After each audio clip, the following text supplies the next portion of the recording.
आज सबके बीच में ला रहे हैं। और हम समझते हैं कि जितने हमारे वरिष्ठ जो वक्ता लोग हैं, जैसे डॉक्टर हरीश यादव जी जो जुड़े हैं हम लोग के साथ, हरीश जी और उनके मंत्रालय मिनिस्ट्री ऑफ एमएसएमई बहुत ही अहम रोल प्ले कर रहा है आज हमारे देश में। आप लोगों सबको ये मालूम नहीं होगा कि एमएसएमई हमारे जीडीपी में मैक्सिमम कंट्रीब्यूशन करते हैं हमारे देश में। बड़े उद्योगपति नहीं करते हैं जीडीपी में उतना जितना एमएसएमई करते हैं हमारे जीडीपी में। तो एमएसएमई को स्ट्रेंथन करना, एमएसएमई को एंगेज करना, एमएसएमई को क्वालिटी के बारे में जागरूक करना, इन्हें बहुत इंपॉर्टेंट है, क्योंकि हम लोगों को ग्लोबली compete करना होगा इस बात को लेकर। और हमारे प्रोडक्ट्स वर्ल्ड भर में छा जाना चाहिए, जैसे हमारा दवाई छा गया है। हमारे जो स्मॉल स्केल इंडस्ट्री जो जेनेरिक मेडिसिन बनाते हैं वो वर्ल्ड भर में छा गया है। हमारा एक्सपोर्ट आज दवाई का 60% हो गया है, डोमेस्टिक कंजम्पशन केवल 40% है। तो आप समझ सकते हैं कि कैसे एमएसएमई रोल प्ले कर रहा है सेहत के तरफ। तो इसी ढंग से हम सोचते हैं कि आज का परिचर्चा एज यूजुअल बहुत इंपॉर्टेंट होगा। अच्छे रिकमेंडेशंस बनेंगे, और केवल रिकमेंडेशंस नहीं, हम लोग हरीश जी के साथ जुड़कर हरीश जी को कैसे मदद कर सकते हैं, एमएसएमई मिनिस्ट्री को कैसे मदद कर सकते हैं, ये हम लोगों की बीड़ा होनी चाहिए। ये हम लोगों को जिम्मेदारी लेना चाहिए आज का परिचर्चा में, और एक अच्छा तरीका से एक रोड मैप बने। और उदय मन्ना जी, आप जो काम शुरू किए हैं, आपको फिर से हम बधाई देना चाहता हूँ कि आप हमको आपके परिवार के साथ जोड़ दिए हैं। पॉजिटिव मीडिया, एंड हर चीज में हमको पॉजिटिव सोचना है। जैसे हमारे प्रधानमंत्री बराबर सोचते रहते हैं, वो केवल पॉजिटिव चीज को सोचते हैं, वो नेगेटिव को हटा देते हैं अपने नजरिया से। तो इसी ढंग से हम लोग को भी आगे बढ़ना चाहिए। और बहुत बहुत बधाई। हम माफी चाहता हूँ, आज जन्माष्टमी का अवसर पे हमको और अपने परिवार का कमिटमेंट है, तो सबको जन्माष्टमी का शुभकामनाएं और बहुत बहुत बधाई एंड फुल सक्सेस आज के consultation. I wish full success to you and to RJS परिवार and all the people who are linking today. Thank you very much. आपको भी सर बहुत बहुत शुभकामनाएं। थैंक यू डॉक्टर साहब, थैंक यू वेरी मच। आपसे मिलकर बहुत हमको अच्छा लग रहा है कि एक यूथ, एक यंगस्टर मिनिस्ट्री में काम कर रहा है, जो आगे मार्गदर्शन देंगे हमारे सेक्रेटरी को, हमारे प्राइम मिनिस्टर के ऑफिस को। आप लोग प्लीज हम लोग के बात तक पहुंचाइए जो हम लोग। बिल्कुल बिल्कुल सर, आपके विचारों को। Thank you. बहुत अच्छा सर, आपका ये संबोधन जो है बहुत ही इंपॉर्टेंट रहा। और एमएसएमई मंत्रालय के साथ मिलकर आपने जो कहा है, हम लोग एक साथ मिलकर सरकार को जो भी एक जन भागीदारी के तहत, ये भी प्रधानमंत्री के अमृत महोत्सव के जन भागीदारी के अंतर्गत ही कार्यक्रम हो रहे हैं। और ये कार्यक्रम 75 कार्यक्रम होंगे। तो निश्चित रूप से हम लोग भारत को एक दिशा देने का सरकार के साथ मिलकर जन भागीदारी करने की पूरी कोशिश करेंगे। और आपने यहाँ पर उद्बोधन दिया, जन्माष्टमी है। एक और चीज बता दें कि कन्हई लाल दत्त जी, आप बैनर में देख रहे हैं, ट्रिब्यूट टू कन्हई लाल दत्त जी, जो कि शहीद हो गए थे ब्रिटिश राज में अंग्रेजों से लड़ते हुए। इनको हम लोग आज श्रद्धांजलि देंगे, इनकी जयंती है। तो इस तरह से 134वीं जयंती है कन्हई लाल दत्त जी की। तो ये है आजादी का आरजेएस टीजे एपीएस केबीएसके का अमृत गाथा। अमृत गाथा के नाम से हम लोग कर रहे हैं। आज 5वें अंक में है। कल हेल्दी यू फाउंडेशन के सहयोग से ये चौथा अंक प्रस्तुत किया गया था, बहुत ही सक्सेस रहा था। और 4 सितंबर को शिक्षक दिवस के अवसर पे हम लोग मुनि इंटरनेशनल स्कूल के सहयोग से ये कार्यक्रम प्रस्तुत करेंगे।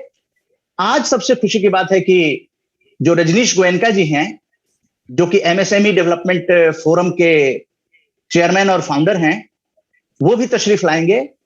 और डॉक्टर हरीश यादव जी से आप मिल चुके हैं, assistant director ministry of MSME government of India. सरकारी योजनाओं की जानकारी मिलने से ये वेबिनार जो है बहुत ही इंपॉर्टेंट हो जाता है। और फूड कंसल्टेंट डॉक्टर नरेंद्र टेटेसर जी अपनी जो लघु उद्योग की क्या ग्राउंड रियलिटी है उसके बारे में प्रकाश डालेंगे। आज जो है 30 अगस्त है और राष्ट्रीय लघु उद्योग दिवस है। और राम जानकी संस्थान टीजे एपीएस केबीएस के तपसील जाति आदिवासी प्रकटन सैनिक कृषि विकास शिल्प केंद्र, ये 6 साल पहले से हम लोगों ने सकारात्मक भारत आंदोलन की शुरुआत की थी। उसी के अंतर्गत अमृत महोत्सव को लेकर हम लोग अमृत गाथा कर रहे हैं और अमृत गाथा के अंतर्गत आज 5वां अंक है। आज 5वां अंक है और इसमें बहुत गणमान्य लघु उद्योग से संबंधित लोग आ रहे हैं। एमएसएमई मंत्रालय से भी आ रहे हैं, एमएसएमई डेवलपमेंट फोरम से भी चेयरमैन साहब आ रहे हैं और फूड कंसल्टेंट आ रहे हैं। एक और शख्सियत को आज शामिल किया गया है जो कि समर्थ भारत के संयोजक हैं, जो कि कौशल विकास का निःशुल्क तकनीकी प्रशिक्षण देते हैं और रोजगार मेला लगाते हैं और काम कैसे शुरू करें लघु उद्योग में, उसके भी संयोजक उपस्थित हैं। तो ये बहुत ही महत्वपूर्ण वेबिनार होने जा रहा है और अमृत गाथा को एक नया आयाम देगा, जिसमें कि हम लोग स्वतंत्रता सेनानियों को श्रद्धांजलि देते हैं। आज कन्हैयालाल दत्त जी की 134वीं जयंती है। शहीद हो गए थे ब्रिटिश राज्य में, अंग्रेजों के खिलाफ उनके अत्याचार के दमन के शिकार हो गए थे, फांसी दे दी गई थी उनको। हम लोग आज कोटि कोटि नमन करते हैं कन्हैयालाल दत्त जी को। हर वेबिनार में आजादी के अमृत महोत्सव में, अमृत गाथा में हम लोग स्वतंत्रता सेनानी महापुरुषों को श्रद्धांजलि देते आए हैं और देते रहेंगे। 75 कार्यक्रम करने हैं। तो अब आगे के कार्यक्रम को मॉडरेट करने के लिए, कार्यक्रम का संचालन करने के लिए सामाजिक कार्यकर्ता नीरा अरोड़ा जी को आमंत्रित करते हैं, जो कि आरजेएस की एडमिन हैं और आगे के कार्यक्रम का संचालन नीरा अरोड़ा जी करेंगी। जी नीरा। धन्यवाद।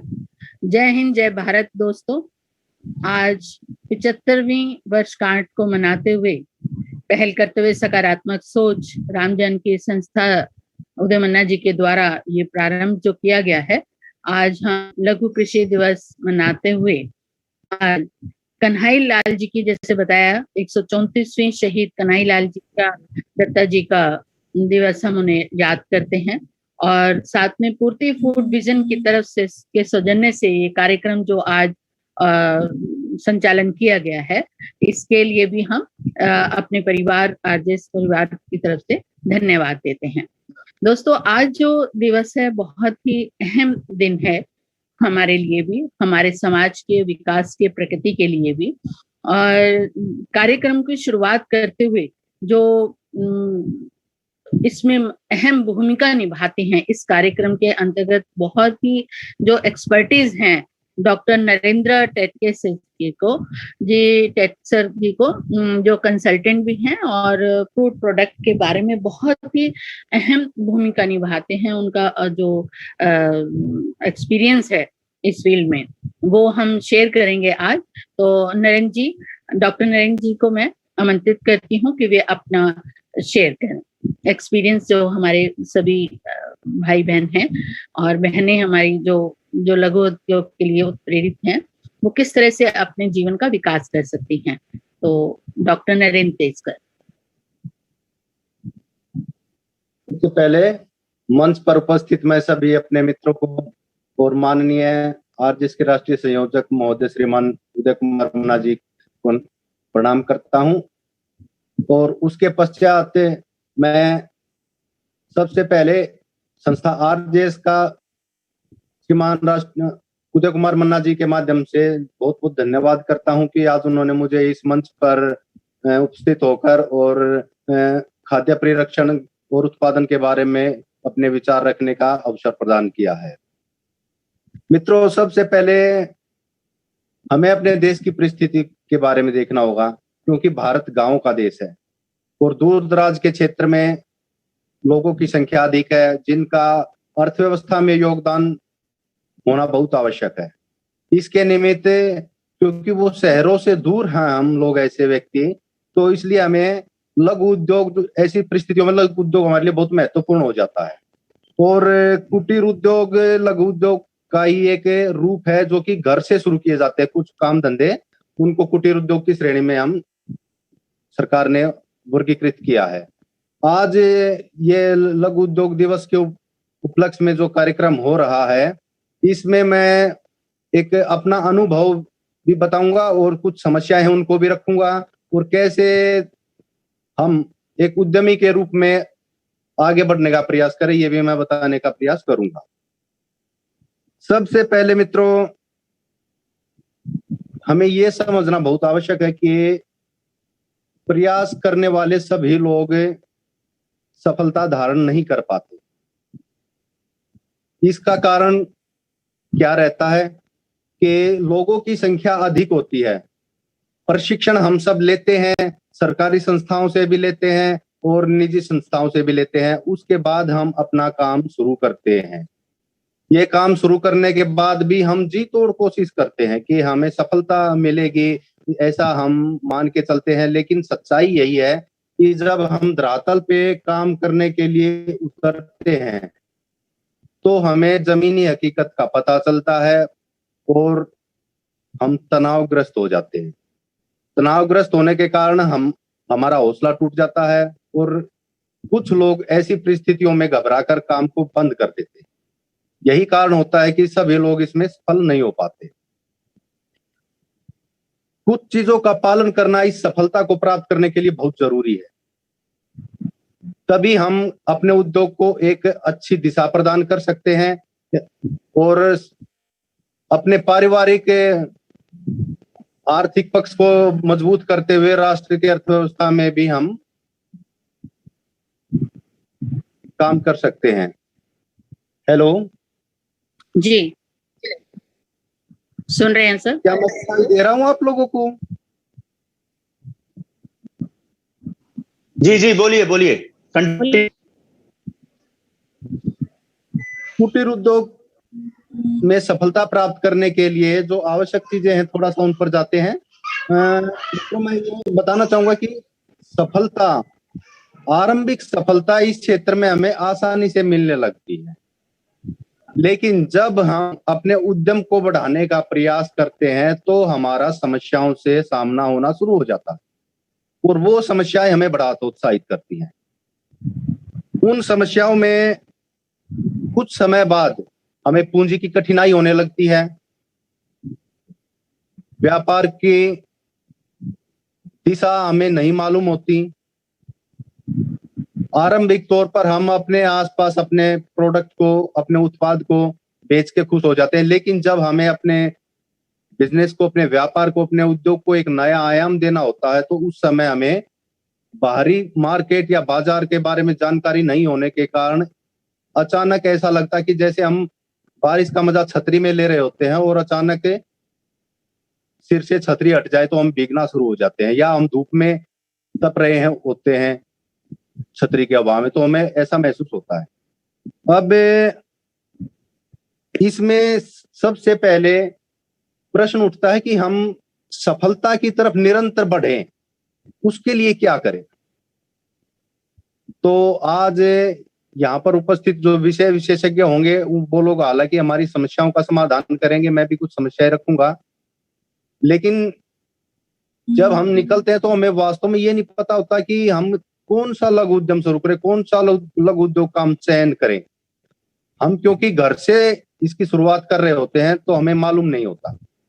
सबसे पहले हमें कौन से उद्योग का चयन करना है, कितनी हमारी क्षमता है, कितना हमारा ज्ञान है, क्या हमारा अनुभव है, कितनी हम पूंजी का इन्वेस्टमेंट कर सकते हैं, इन चीजों पर विचार करना चाहिए। और उसके बाद ही हमें कोई उद्यमी प्रयास धीरे धीरे मंद गति से आगे बढ़ने के लिए करना चाहिए। जब हम अपने आसपास अपने उत्पाद को बेचते हैं, सेल कर देते हैं, विक्रय कर देते हैं, तो हमें एक जो खुशी हो रही होती है, उसके बाद हमें अपने उत्पाद को नाम देना होता है। ब्रांडिंग कैसे करें? तो ब्रांडिंग करने का सही उपाय क्या हो वो तो विशेषज्ञ ही बताएंगे। बाकी यह कि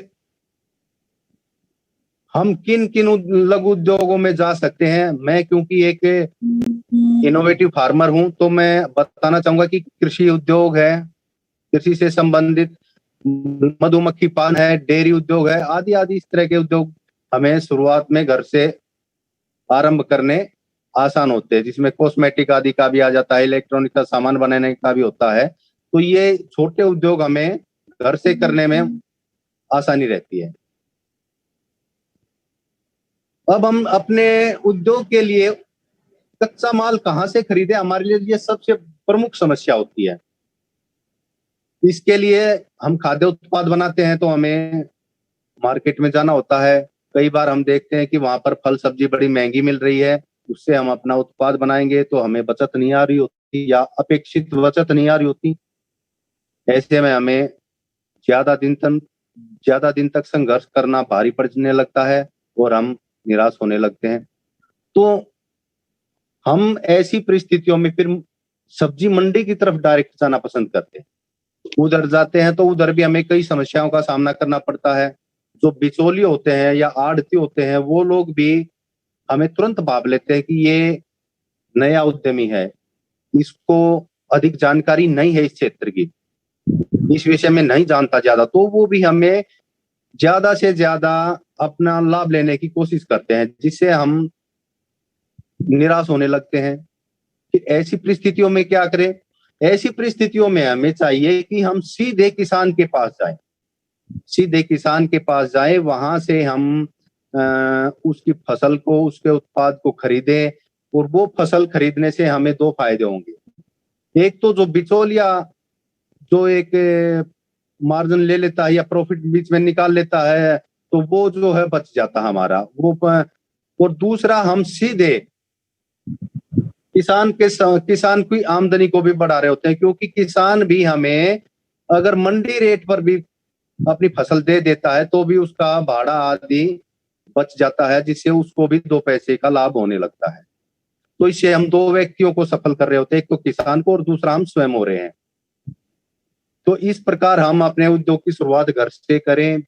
और घर में यदि कोई व्यक्ति ऐसा भी हो जो मार्केट में वितरक की भूमिका निभा सके, तो हम रोजगार सृजन भी कर पाएंगे। हमारे ही घर का व्यक्ति, इससे हमारे उद्योग के दो स्वरूप हो जाएंगे, कमाई के दो स्वरूप हो जाएंगे।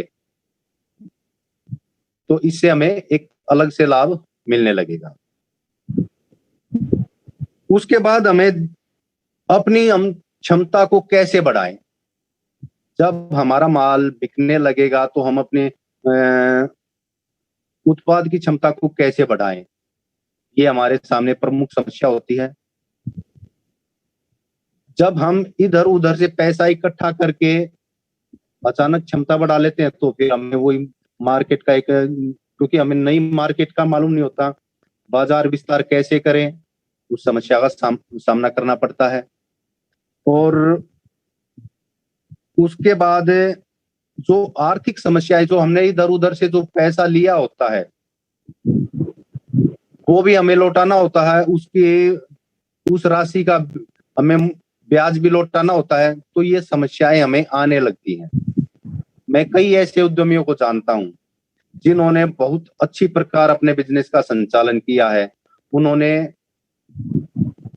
आरंभ अपने घर से किया और उसके बाद जब उनकी उत्पादन क्षमता से भी अधिक उनके पास मांग आने लगी तो आपूर्ति करने के लिए उन्होंने अपने से कम सक्षम जो उद्यमी है उनसे माल लेना शुरू कर दिया और उनके माल को आगे मार्केट में सेल करना शुरू किया। उससे वो जो कम सक्षम उद्यमी है उसको भी थोड़ा सा सहारा मिल जाता है और उस सफल उद्यमी की मार्केट या उसका बाजार भी विस्तार पाने लगता है। तो ये कुछ तरीके हैं जिनसे हमें आगे बढ़ना पड़ेगा। और इसके बाद फिर आता है कि हम अपने उत्पाद का अपग्रेडेशन कैसे करें या उसमें गुणवत्ता, निरंतर बाजार की मांग होती है। अगर हम निरंतर गुणवत्ता अपने उत्पाद में नहीं बनाए रखते या उसमें उसको अपग्रेड नहीं कर पाते तो फिर हम पिछड़ने लगते हैं। ऐसी परिस्थितियों में हमें फिर तकनीक के सहारे की जरूरत होती है, जिसके लिए हमें कई प्रशिक्षण संस्थाओं से, वो सरकारी क्षेत्र की भी हो सकती हैं और वो निजी क्षेत्र की भी हो सकती हैं, उनसे हमें प्रशिक्षण लेना चाहिए। अन्यथा फिर हम पिछड़ने का डर होता है, क्योंकि आप देखेंगे कि बहुत अच्छे जो मार्केट में स्थापित ब्रांड रहे हैं वो भी अपग्रेडेशन ना करने के कारण पिछड़ जाते हैं, यहाँ तक कि उनकी यूनिट और उनका उत्पादन तक बंद हो जाते हैं। इसमें मैं बताना चाहूंगा, जैसे विश्व की सुप्रसिद्ध भारत निर्मित एम्बेसडर कार और निरमा वॉशिंग पाउडर, ये कुछ ऐसे उदाहरण हैं जो लगातार समय के साथ स्वयं में परिवर्तन नहीं कर पाए। HMT कंपनी थी भारत की, जो समय के साथ साथ अपने को नहीं रख पाए परिवर्तन करके, तो वो पिछड़ गए और उनकी इकाई भी बंद हो गई, उत्पाद तो फिर होना ही कहाँ था। तो इस प्रकार की कुछ समस्याएं हैं जिनका आज मैं समाधान चाहूंगा इस वेबिनार के माध्यम से, जो विषय विशेषज्ञ यहाँ पर उपस्थित हैं उनसे। और मित्रों, एक बात मैं आप सबसे कहना चाहूंगा कि आप बहुत विशेष व्यक्ति हैं, आप बहुत विशेष लोग हैं जो उद्यम का प्रयास कर रहे होते हैं। सबसे नहीं होता, तो आप अपनी क्वालिटी को निरंतर बनाए रखिए। आप तनाव का शिकार कतई मत होइएगा। आप उत्पाद बंद करने की अपेक्षा नई जानकारी जुटाने का प्रयास कीजिए, ताकि आप धीरे धीरे सफलता की ओर अग्रसर हो सके। अब मैं विषय विशेषज्ञों के लिए इस बात को आगे बढ़ाता हूं। मेरा मंच संचालिका महोदया से सादर निवेदन है, कृपया कार्रवाई को आगे बढ़ाएं। धन्यवाद। धन्यवाद डॉक्टर नरेंद्र टेक्सर जी, जो आप कंसल्टेंट एंड फूड प्रोडक्ट विशेष अतिथि के रूप में आज आमंत्रित थे। और आज रामजन के संस्थान परिवार के कई विषय, कई प्रश्न उनके मन में थे कि क्या है लघु उद्योग, क्या इसके लिए रजिस्ट्रेशन करना पड़ता है, या सरकार कितने अमाउंट तक मदद करती है, ऐसे जिज्ञासा उन्होंने प्रकट की।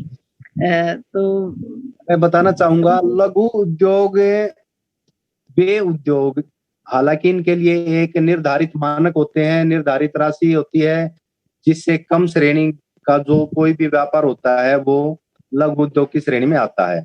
लेकिन अमूमन हम, क्योंकि यहाँ पर इस मंच पर अधिकांश तक घरेलू महिलाएं और व्यक्ति जुड़े हुए हैं, तो मैं बताना चाहूंगा कि कुटीर उद्योग हम सब के लिए घर से बाहर बिजनेस करने का सबसे अच्छा माध्यम है जी। उसके बाद कुटीर उद्योग लघु उद्योग में परिवर्तित हो जाता है जब हम मार्केट में निकलते हैं और धीरे धीरे प्रयास के फलस्वरूप हम मार्केट पर पकड़ बनानी शुरू कर देते हैं, फिर हम यूनिट आदि लगाते हैं, आगे बढ़ते हैं। तो वो सभी कार्य जो हाथ से और घर में छोटी राशि से, यहाँ तक कि वो 100 रुपए से शुरू किए जा सकते हैं, वो सभी लघु उद्योग की श्रेणी में आते हैं जी। महोदया, एक जानकारी वो जानना चाह रहे थे, मैं आगे जो एक्सपर्ट आज में आए हैं असिस्टेंट डायरेक्टर साहब, उनसे भी बात करेंगे। उसके बाद पहले मैं जानना चाहूंगी सोनल गुप्ता साहब, जो समर्थ भारत संस्था द्वारा कौशल विकास में निःशुल्क तकनीकी प्रशिक्षण और काम शुरू करने के लिए मदद भी देते हैं, उनको आमंत्रित करती हूँ कि वो अपने विचार विमर्श करें, प्रकट करें। नमस्ते नीरा जी, उदय जी, नरेंद्र जी और अपने सभी उपस्थित गणमान्य व्यक्ति प्रोफेसर वैजयंत मिश्रा जी। आज मेरा विषय तो नहीं है, बस उदय जी से बातचीत हुआ, उन्होंने बोला थोड़ा बताएं क्या कर रहे हैं, तो इसीलिए 2-3 मिनट के लिए मैं अपना विषय रखूंगा, बाकी आपसे आगे भविष्य में डिटेल में इस पर चर्चा करेंगे कि क्या कर रहे हैं। समर्थ भारत भावराव देवव्रत सेवा न्यास एक अपना संगठन है, जिसके फाउंडिंग मेंबर अटल जी और मुरली मनोहर जोशी जी रहे, और लखनऊ में ये शुरू हुआ था। तो आज कई प्रोजेक्ट भावराव देवव्रत के चलते हैं, जिसमें सेवा सदन मुख्यतः एक प्रोजेक्ट है, जिसमें भी एम्स के सेवा सदन है पूरे कंट्री में, वो सब न्यास चलाता है। तो लास्ट ईयर जब कोविड वेव 1 जब आया था, तो आप सबको ध्यान होगा कि लेबर का एक बहुत लार्ज स्केल पे माइग्रेशन हुआ था, काफी लोगों की नौकरियां गई थी और कई बिजनेसेस बंद भी हुए, कई नए सेक्टर्स उभरे भी। तो उस सबको ध्यान में रखते हुए हमने ये कार्य शुरू किया था, और उद्देश्य यही था कि ज्यादा से ज्यादा लोगों को अपना काम करने के लिए प्रेरित करें, नौकरियों पे डिपेंडेंसी कम हो, और उसको ध्यान में रखते हुए हमने 3 आयामों पे काम करना शुरू किया, जिसमें सबसे पहला था कि जब काम करना शुरू किया तो ये भी ध्यान आया कि अपना काम करने के लिए थोड़ा सा समय लोगों को लगेगा। स्किल, जैसे नरेंद्र जी ने भी बताया कि स्किल डेवलपमेंट बहुत जरूरी है, मोटिवेशन बहुत जरूरी है, उनको एक होप देना बहुत जरूरी है, तो वो एक समय लगने वाला कार्य है। और हम सभी संगठनों का, जैसे आप लोग करते हैं, सबको मिलकर इसको आगे बढ़ाना है। लेकिन साथ साथ ये भी था कि जिन लोगों की इमीडिएट चली गई है, जिनकी रोटी की दिक्कत हो गई है, रोटी बनाने की, पहले तो वो व्यवस्था करी जाए। तो उसको ध्यान में रखते हुए हमने रोजगार मेला अलग अलग जगहों पे लगाने शुरू किए, और उसमें हमने लोकल इंडस्ट्रियल एरिया को और सभी संगठनों को जोड़कर इस कार्य को हमने आगे बढ़ाया। तो हमने ग्रेटर नोएडा में, फरीदाबाद में, दिल्ली में कई जगह ये मेले लगाए, और तकरीबन 750 जॉब्स अभी तक हम लोग दिलवा चुके हैं पिछले तकरीबन 4-5 महीने में, जहाँ पे 2-2.5 महीने तो आप सबको ध्यान नहीं है, अप्रैल में जून का समय तो अपना वेव 2 में ही निकल गया। तो एक ही कार्य हमारा अभी चल रहा है, और अब दिल्ली के अंदर जगह जगह, दिल्ली एनसीआर में हर हफ्ते एक मेला लगाया जा सके, इसके लिए हम अपना एक पूरा ढांचा, एक सिस्टम तैयार कर रहे हैं। और साथ में जॉब पोर्टल को भी लॉन्च करने की एक योजना है, तो उसको भी लेकर आगे बढ़ रहे हैं। दूसरा जो हमारा कार्य है, हमने प्रधानमंत्री कौशल विकास योजना, आप सब लोग जानते ही हैं, तो उसके अंदर हमने थोड़ा सा उसको मॉडिफाई किया कि किस तरह से, क्योंकि नॉर्मली जो उनका कोर्स है बहुत डिटेल में रहता है, और जो व्यक्ति अपना छोटे स्तर पे कुटीर उद्योग, जैसे नरेंद्र जी ने बताया, शुरू करना चाहते हैं, तो उनको शायद उतनी डिटेल में थ्योरेटिकल ट्रेनिंग की जरूरत नहीं रहती है। 300 घंटे, 350 घंटे, 600 घंटे के कोर्सेज रहते हैं। तो हमने khadi village industries commission, MSME के साथ जो केवीआईसी है, इनका गांधी दर्शन पे एक आईटीओ पे एक मल्टी डिसिप्लिनरी ट्रेनिंग सेंटर है, उनके साथ मिलके और सेक्टर स्किल ट्रेनिंग काउंसिल के साथ मिलके एक 20 ऐसे सब्जेक्ट हाईलाइट किए, जिसके अंदर एक कस्टमाइज प्रैक्टिकल ट्रेनिंग, बिल्कुल जो व्यवहारिक ट्रेनिंग है वो दी जा सके, और ज्यादा से ज्यादा बच्चों को वो ट्रेनिंग देके। अभी क्या होता था कि खादी पे ट्रेनिंग देने के लिए पूरी दिल्ली से बच्चों को आईटीओ आना पड़ता था, तो हमने उसको ध्यान में रखते हुए दिल्ली के 30 अलग अलग जगहों में दिल्ली को बांटा, और वहां पे अभी तक 12 सेंटर हम शुरू कर चुके हैं, जिसमें ये 20 ट्रेनिंग प्रोग्राम्स मतलब लॉन्च होने हैं। तकरीबन 5 ऑलरेडी लॉन्च हो चुके हैं, और आने वाले समय में 1-1.5 साल के अंदर हम ये सारे सेंटर्स लॉन्च करते हैं। ये भी पूरी तरह, यहाँ मैं थोड़ा सा जानना चाहूंगी, जो जिज्ञासा है कि कोई उम्र की भी सीमा है कि यंगस्टर्स ही कर सकते हैं या एक्सपीरियंस लोग कर सकते हैं, ट्रेनिंग प्रशिक्षण ले सकते हैं? जी बहुत अच्छा सवाल है। वैसे सवाल बहुत सारे आ सकते हैं, मैं इसको डिटेल में किसी दिन सेशन रखेंगे तो बताऊंगा भी, क्योंकि आदित्य जी ने 5 मिनट का समय ही दिया है, लेकिन मैं फिर भी, क्योंकि आपने पूछा है तो इसका दे देता हूँ। इसमें नॉर्मली जो गवर्नमेंट का एक स्कीम्स है, 2 स्कीम्स है, मुद्रा और प्रधानमंत्री एम्प्लॉयमेंट जनरेशन प्रोग्राम, पीएमईजीपी, जिसके अंदर लोन की व्यवस्था है गवर्नमेंट की तरफ से। तो उसमें जो एज ग्रुप है वो 18 से 45 साल का है। तो हम लोग नॉर्मली जो है, हम मना नहीं करते, हम तो, हमारा तो सारा प्रोग्राम निःशुल्क है, ट्रेनिंग पूरी निःशुल्क है, लेकिन जो भी बच्चे आते हैं, सभी प्रोग्राम जो चल रहे हैं उसमें 55 साल 58 साल तक के भी लोग हैं हमारे सेंटर्स के अंदर। हमारी तरफ से मनाही नहीं है, लेकिन बेनिफिट उनको तभी मिलेगा जब वो इस एज ग्रुप के अंदर आगे बढ़ेंगे, क्योंकि तभी वो आगे बढ़ पाएंगे, लोन की अप्लाई कर पाएंगे। तो ये है, तो हमारी तरफ से नहीं है। प्रैक्टिकल ट्रेनिंग लेंगे, अपना व्यवसाय शुरू करें, उसके लिए कोई सर्टिफिकेशन की भी जरूरत नहीं है। आज आप किसी बार्बर शॉप पे जाते हैं या किसी के साथ ब्रेड पकौड़े की दुकान पे जाके अगर आप ब्रेड पकौड़ा खाते हैं तो उसका सर्टिफिकेशन नहीं देखते हैं, आपको उसके खाने में टेस्ट होना चाहिए। तो वही हमारा उद्देश्य भी है जी। सर्टिफिकेशन है इंपॉर्टेंट, क्योंकि लोन की व्यवस्था के लिए वो जरूरी है, बट मेनली ट्रेनिंग इतनी अच्छी होनी चाहिए कि उसके बाद बच्चा अपना काम कर सके।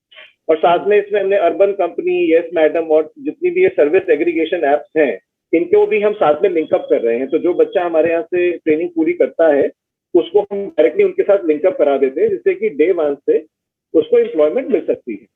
और तकरीबन 30-35 हजार रुपए कमाना इन एप्लीकेशन की, जिसमें किसी लोन की भी जरूरत नहीं है आपको। सच्ची बात तो यही है, क्योंकि आपको कोई दुकान खोलने की जरूरत नहीं है, कुछ नहीं है, सिर्फ उनके माध्यम से काम करें तो वो भी आप अच्छा 30-35 हजार रुपए आराम से कमा सकते हैं।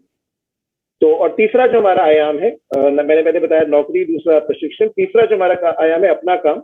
इसमें लोगों को जिनकी ट्रेनिंग हो गई है, जो अपने छोटे स्तर पे काम कर रहे हैं, तो अपने अपने काम शुरू करना चाहते हैं, नाई की दुकान है, वेल्डिंग की दुकान है, छोटे छोटे किचन हैं, बेकरी शॉप्स हैं, तो इस तरह के बहुत सारे कामों को कैसे आगे शुरू करा जाए, उनको 50,000 से लेकर 5 लाख रुपए तक की जो लोन अवेलेबल हैं उनको जोड़कर, तो वो सारा ट्रेनिंग, एमएसएमई क्या करता है, एंटरप्रेन्योरशिप डेवलपमेंट, ईडीपी ट्रेनिंग जो एमएसएमई की होती है वो कैसे देना है, ये सारे काम हम लोग उसमें करते हैं। आगे योजनाएं और भी बहुत है, क्योंकि ऑडियंस अलग अलग है, रिक्वायरमेंट अलग अलग है। कॉलेज के बच्चों में भी आज के एक बहुत एक्साइटमेंट देखने को मिल रहा है एंटरप्रेन्योरशिप को लेकर। तो कॉलेजेस में हमने काफी प्रोग्राम भी करे हैं ईडीपी को लेकर, और आगे हर एक कॉलेज में एक एंटरप्रेन्योरशिप डेवलपमेंट सेल बने। अभी ये सारा कार्य जो है मुख्यतः दिल्ली एनसीआर को नजर में रखे ही कर रहे हैं।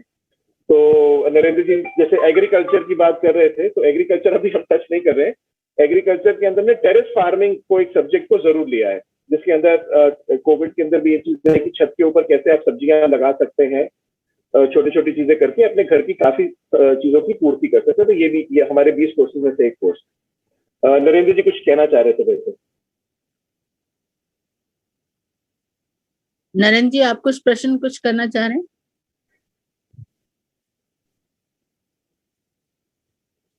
शायद माइक उनका अनम्यूट है। इसमें सिर्फ एक छोटा सा प्रश्न और ये है कि क्या लोन वापसी करने के लिए भी कोई सीमाबद्ध रहती है, या व्यक्ति अपनी मर्जी से जब सफल हो जाए तब उसको लोन वापस करे? नीरज जी ये वैसे लोन वाला विषय हमारा नहीं है, क्योंकि हमारा काम सिर्फ उनके पेपर पूरे करा के अप्लाई कराने तक का है। लेकिन सीमा तो रहती है जी हर एक लोन में, और वो तो एक एमएसएमई के काफी लोग हैं शायद, तो ये प्रश्न शायद उनके लिए ज्यादा बेहतर होगा। अगर डॉक्टर हरीश यादव जी भी हैं हमारे बीच में, मैं बोल सकता हूँ क्या? जी मैं जगजीत सिंह बोल रहा हूँ। हरियाणा इलेक्ट्रिसिटी रेगुलेटरी कमीशन में मैं चेयरमैन रहा, मेंबर रहा, और पूरे इंडिया का वाइस चेयरमैन रहा। तो मैं इस बारे में कुछ आपको बताना चाहूंगा। जी आज की जो मीटिंग है हमारे लिए जरूर लाभकारी होगी। इसमें बड़ी अच्छी दोनों ने भाइयों ने अच्छी रिपोर्टिंग की है। पर मैं इसमें कहूँगा khadi commission, khadi board, India का खादी कमीशन और स्टेट्स के खादी बोर्ड लुद्धो उद्योग के लिए काफी लोन देते हैं। 4% इंटरेस्ट पे 10% सब्सिडी और 25 लाख तक का लोन देते हैं, जिसमें 1 साल तक कोई पेमेंट नहीं करनी। 100% जो है इनकम टैक्स और सेल टैक्स इसमें एग्जम्प्ट है। और जो भी बेरोजगार लोग हैं उनके लिए आईटीआई पास हो या वो ट्रेनिंग कराते हैं शॉर्ट पीरियड की, 2 हफ्ते की, 1 हफ्ते की, 2 हफ्ते की, 3 हफ्ते की, ऐसे ट्रेनिंग कराते हैं। उन बच्चों को जो ट्रेनिंग लेते हैं उनको वो लोन देते हैं। और लोन में जो है जितने ज्यादा आप प्रोडक्ट को बढ़ाओगे वो सेल भी खुद कराते हैं और परचेज भी खुद करते हैं। उनका सेल परचेज का खादी कमीशन का, खादी बोर्ड का काम है। इससे लोगों को काफी बेनिफिट हुआ है। दूसरे नंबर पे हमारा जो आज के दिन पावर सेक्टर का जो है उसमें रिन्यूएबल एनर्जी का जो प्रोग्राम चल रहा है उसमें भी बेरोजगार लोगों को आगे आने के लिए बहुत से सरकार ने प्रोत्साहन दिए हैं। अगर उसको भी डिटेल में जाओ, ये बड़ा लंबा वो है जिसपे काफी बताया जा सकता है बेरोजगार लोगों को। उसमें भी आज हम बाहर की टेक्नोलॉजी के साथ साथ अपने इंडिया में भी इसको आगे ले जा रहे हैं। उस टेक्नोलॉजी के साथ बेरोजगारों को साथ जोड़ा जा रहा है और उसमें काफी लोगों को रोजगार आगे मिल रहा है। तो ऐसी ये योजनाएं अगर हम इस मीटिंगों में डिस्कस करेंगे तो हमारे जो बेरोजगार लोग हैं उनको बहुत ही लाभ होगा। और ये मीटिंग है इसी मुद्दे को उद्योग की जो मीटिंग में जो असिस्टेंट डायरेक्टर जी ये बता रहे हैं ये बिल्कुल ठीक है। इस टॉपिक पे अगर ये खादी कमीशन और खादी बोर्ड की जो पॉलिसीज हैं वो इंडिया लेवल पे गवर्नमेंट ने जो प्रेस्क्राइब किए हैं वो लेटेस्ट अगर बेरोजगारों को बताई जाए तो उससे सेल्फ एम्प्लॉयमेंट का एक सबसे बड़ा जो प्रोग्राम जो चल रहा है वो बच्चों को पता लग सकता है। और वो उनको हम बताएंगे तो उससे हम जो अब लोग नौकरियों के पीछे भाग रहे हैं तो अपने आप नौकरी देंगे, दूसरों को नौकरी देने का सिस्टम में आ जाएंगे। तो उसको लोगों को तक पहुंचाने के लिए हमें सिस्टम लागू कुछ करना चाहिए। उसको इस मीटिंग में ऐसे लेके जाना चाहिए ताकि आम बच्चों को उसका हर टाइम पता लग सके भी आगे वो किस साइड में रुचि रखते हैं और किस तरीके का रोजगार में वो सफल हो सकते हैं। वो बचपन से ही बच्चों के मैट्रिक पास करते ही उनके पता लग जाता है कि वो किस साइड में इंटरेस्ट ले रहे हैं, किस साइड में उनका इंटरेस्ट है। आज बोर्ड में हर जो है पॉइंट पे लोन है और ये नहीं है कि भी किसी भी लुद्धो का लोन नहीं है। बोर्ड जो खादी कमीशन है दोनों में है जी। Thank you sir, thank you. Okay जी तो कार्यक्रम में आगे बढ़ाते हुए हमारे पास मंत्रालय से, एमएसएमई मंत्रालय भारत सरकार से सहायक निदेशक डॉक्टर हरीश यादव जी भी हैं। वो भी अपना विस्तार पूर्वक बताएंगे और अहम भूमिका है उनके आज के कार्यक्रम में। आज का दिवस जो मंत्रालय का है उसको सक्षम बनाने के लिए बताएंगे डॉक्टर हरीश यादव जी। धन्यवाद नीरज।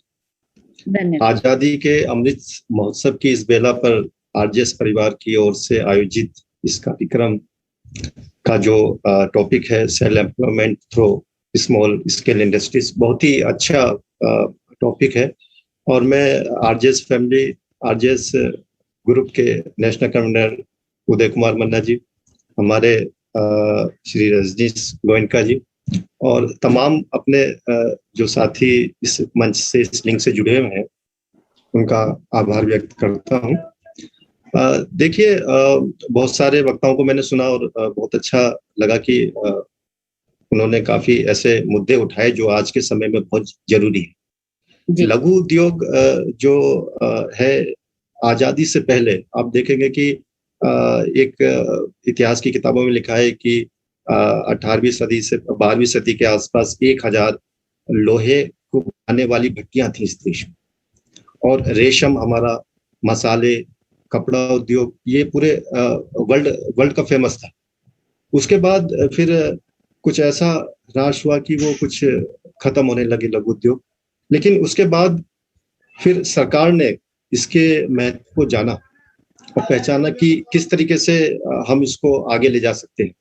एग्रीकल्चर के बाद लघु उद्योग सबसे ज्यादा रोजगार देते हैं लोगों को, लगभग 11 करोड़ से ज्यादा का रोजगार दे रहे हैं, और जो उसमें यूनिट्स हैं वो 51% ग्रामीण क्षेत्र से आती है। महिला उद्यमिता, जो महिलाएं इसको चला रही उद्योगों को, उनका पास है, तो महिलाओं की भी जो प्रतिनिधित्व धीरे धीरे करके बढ़ रहा है इसमें। तो और दूसरा ये है कि जो हमारा जो खादी है, खद्दर है, ये खुद आजादी दिलाने में इसका एक महत्वपूर्ण योगदान रहा लघु उद्योगों का। और जो एक चरखा था वो तो एक मशीन ही थी जो आजादी के आंदोलन में भी काम आई, और स्वदेशी आंदोलन ने तो इसको इतना व्यापक रूप दिया कि वो आज भी, मतलब जो कहते हैं कि साध्य और साधन दोनों पवित्र होने चाहिए, जो एक गांधी जी का स्वप्न था। पंडित दीनदयाल उपाध्याय ने भी लघु उद्योग की वकालत की और काफी उनको महत्व दिया। हमारे यहाँ जो स्मॉल स्केल इंडस्ट्री का जो अब नया रूप हम जो बोलते हैं एमएसएमई बोलते हैं, micro small and medium enterprises, इसके क्षेत्र को बहुत विस्तार कर दिया गया है, क्योंकि पहले जो एक सीमा थी इनको परिभाषित करने की, वो प्लांट एंड मशीनरी पे थी, और वो भी काफी कम थी, मैक्सिमम 10 करोड़ तक काम रखते थे इसमें इनको परिभाषित करने के लिए। उसके बाद फिर इसमें रिसेंटली टर्नओवर भी शामिल कर लिया है। अब इसमें जो माइक्रो यूनिट जिसे हम कहते हैं, उसमें प्लांट एंड मशीनरी में 1 करोड़ जिसका इन्वेस्टमेंट हो और टर्नओवर 5 करोड़ तक हो, वो माइक्रो में आती है। उससे ऊपर जो हम कहते हैं कि 5 करोड़ का प्लांट एंड मशीनरी और ये 10 करोड़ का प्लांट एंड मशीनरी, 50 करोड़ का टर्नओवर, वो स्मॉल में आती है। उससे ऊपर 50 करोड़ का प्लांट एंड मशीनरी और 250 करोड़ का टर्नओवर तक मीडियम में आती है। इसमें समस्त पूरे क्षेत्र आ जाते हैं कि अगर अगरबत्ती से लेके अगरबत्ती, पापड़ बनाना और चिप्स बनाना, मोमबत्ती बनाना, ये सारे उद्योग धंधे आते हैं। और ये मुझे कहते हुए खुशी हो रही है कि जो लघु उद्योग है वो आज केवल अगरबत्ती, धूपबत्ती नहीं बना रहा, बल्कि सैटेलाइट्स के पार्ट्स भी बना रहे हैं। जो चंद्रयान मिशन हमारा हमने जो पहले लॉन्च किया था, उसमें भी जो पार्ट्स बने थे वो एमएसएमई सेक्टर ने बनाए थे। और ऑटोमोबाइल्स इंडस्ट्री के तो परंपरागत रूप से लेके आधुनिक रूप तक लघु उद्योग की एक बहुत बड़ी भूमिका, इसमें असीमित अनंत संभावनाएं हैं। और आज के परिप्रेक्ष्य में जरूरी भी है कि इसको प्रचार किया जाए, लोग जो बच्चे हैं, नवयुवक हैं, वो जल्दी से ज्यादा इससे जुड़ें। अब समस्या आती है कि कैसे लघु उद्योगों को शुरू किया जाए। क्योंकि जो भी नए लोग आते हैं तो उनके पास कई सारे प्रश्न होते हैं कि हम इसको कैसे शुरू करें, हमारे पास क्या समस्या है, क्रेडिट की समस्या है, मैन्युफैक्चरिंग क्वालिटी की समस्या है, उसको मार्केटिंग की समस्या है, बेचने की एक्सपोर्ट समस्या, ये तमाम समस्या आती है। भारत सरकार का लघु उद्योग मंत्रालय तरफ पूरा फोकस किया हुआ है और क्रेडिट से लेके मार्केटिंग से लेकर इंटेलेक्चुअल प्रॉपर्टी राइट तक सारी स्कीम्स ऐसी हैं जो बहुत लाभकारी है। जैसे अभी मैं बताता हूँ, रिसेंटली सरकार ने उद्यम रजिस्ट्रेशन अभी शुरू किया है। पहले उद्योग आधार था, उसका अब थोड़ा सा चेंज करके उद्यम रजिस्ट्रेशन कर दिया है। उद्यम रजिस्ट्रेशन एक मान्यता देता है, एक रजिस्ट्रेशन है एमएसएमई का, लघु उद्योगों का, कि कोई भी यूनिट जो लघु उद्योग में संलग्न है, एमएसएमई में संलग्न है, उसमें अपना रजिस्ट्रेशन कर सकती है। पहले समस्या क्या थी कि हर जिले में एक जिला उद्योग केंद्र होता है, जितने भी हमारे देश के जिले हैं, उसमें जो उद्यमी होते थे उसमें जाते थे, चक्कर लगाते थे फिजिकली रजिस्ट्रेशन कराने के लिए। तो कई लोग थक हार के बैठ जाते थे, कराते नहीं थे, कईयों को उतनी नॉलेज अवेयरनेस नहीं थी। अब डिजिटल इंडिया का भी इसमें योगदान रहा है कि आप अपने कंप्यूटर पे बैठ के सीधे कंप्यूटर से आप इसका उद्यम रजिस्ट्रेशन कर सकते हैं। इसमें कोई पैसा नहीं जाना, ये फ्री ऑफ कॉस्ट है और चंद मिनटों में ये रजिस्ट्रेशन हो जाता है आपका। इसमें केवल आपको एक अपना उद्योग आधार कार्ड और पैन कार्ड, ये दो चीजें चाहिए। एक आपका मोबाइल नंबर जो ऑथेंटिक उससे जुड़ा हुआ है। ये सब फॉर्म भरने के बाद आपके पास अपने ईमेल पे एक सर्टिफिकेट आ जाएगा, एक नंबर आ जाएगा। और इसकी क्या फायदे हैं, लोग कई बार पूछते हैं कि रजिस्ट्रेशन तो हमने करा लिया, अब इसके क्या फायदे हैं। तो सबसे पहला जो एक फायदा है, जो एक कंडीशन है, वो ये है कि कोई भी स्कीम अगर आपको लेनी है सरकार की, भारत सरकार की, तो उसके लिए उद्यम रजिस्ट्रेशन में आपको पंजीकृत होना अनिवार्य है। दूसरा यह है कि जो यूनिट्स ऑलरेडी कार्य कर रही है, उनको कोई भी सरकारी टेंडर में वो पार्टिसिपेट कर रही हैं या करना चाह रही हैं, तो जो एक फीस लगती है वो फीस उनको एग्जाम्प्ट, ईएमडी उनको एग्जाम्प्ट है, वो उनको नहीं देनी पड़ती। क्योंकि छोटी यूनिट्स होती हैं, लघु उद्योग होते हैं, तो कई बार उनको इतना पैसा नहीं होता कि वो अपना पैसा उसमें दे सकें, फंसा के रख सके काफी टाइम तक, तो ये एग्जाम्प्ट किया है। इसके अलावा जो यूनिट्स अपना प्रोडक्शन कर रही है, तो वो सामान को कहाँ बेचेंगी, तो एक प्रोक्यूरमेंट की हमारी पॉलिसी है, उसमें क्या प्रावधान रखा है, ये रखा है कि जो सरकार के उपक्रम है, जो ऑटोनोमस बॉडी है या सार्वजनिक उपक्रम है या भारत सरकार के केंद्रीय मंत्रालय हैं, उनको एक नीति के तहत ये कहा गया है कि वो अपने जो खरीद है, जो सालाना वो खरीद करते हैं आइटम्स, उसमें से जो 25% उनको एमएसएमई से लेना है। इसमें भी 3% का महिलाओं के लिए रखा है और 4% का SC/ST के लिए रखा है कि ये उनको टारगेट अपना हर साल में पूरा करना है और एमएसएमई को पूरा प्रतिनिधित्व इनको देना है। दूसरा प्रश्न ये आता है कि कोई भी यूनिट जब आती है तो उनकी समस्या होती है कि हमें सेटअप तैयार करना है, तो हमें लोन की जरूरत है। वैसे तो लघु उद्योग का क्षेत्र ऐसा है कि कम पूंजी में लग जाता है और आसपास में भी जो रॉ मटेरियल है, कृषि से संबंधित जो बाय प्रोडक्ट्स हैं, उनको भी वो उसमें इस्तेमाल कर सकता है। लेकिन अगर थोड़ा सा अच्छे लेवल पे जा रहे हैं या कुछ टेक्नोलॉजी लेवल के प्रोडक्ट हम बना रहे हैं, तो ऋण की, क्रेडिट की हमें जरूरत पड़ती है। इसमें एक बहुत हमारी फेमस स्कीम है जो मेरे पूर्व वक्ताओं ने, डॉक्टर नैन ने भी बताया, PMGP, prime minister employment generation programme. और इसका रेट, मतलब जो इसका सक्सेस रेट है, बहुत अच्छा है। मैंने खुद जाके देखा है ग्रामीण क्षेत्रों में जो बिल्कुल छोटे छोटे गाँव थे, छोटे छोटे गाँव है, कस्बे हैं, वो भी इस स्कीम्स का फायदा ले रहे हैं। हाँ, अगर एक कार्य करने का जुनून है और ईमानदारी से, मेहनत से जो उद्यमी कार्य कर रहे हैं वो सफल हो रहे हैं, क्योंकि उद्यमी का नाम ही मेहनत करना और प्रयत्न करना है। Prime minister employment generation programme, इसमें हम सर्विस सेक्टर में 10 लाख का क्रेडिट कम सब्सिडी दी जाती है और मैन्युफैक्चरिंग में 25 लाख तक दिया जाता है। हालांकि इसमें अभी एक प्रोविजन ये कर दिया गया है कि जब इसको कोई सेटअप कर लेता है ये लोन लेके, तो उसको बाद में अपग्रेड किया जा सकता है और उसमें वो अपने लोन की सीमा बढ़ा सकता है, अधिकतम 1 करोड़ तक उसको फिर बाद में मिल सकता है। इस स्कीम के तहत जो मैक्सिमम सब्सिडी दी जाती है वो 35%। इसमें महिलाओं के लिए 5% एक्स्ट्रा है और ग्रामीण क्षेत्रों के लिए जो 5% इसमें एक्स्ट्रा है।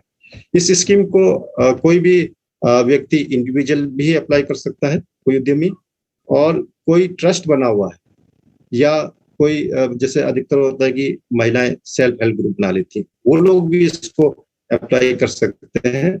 और कृषि को छोड़ के, पशुपालन को छोड़ के कोई भी इसमें उद्यम किया जा सकता है, इसको प्रयोग किया जा सकता है।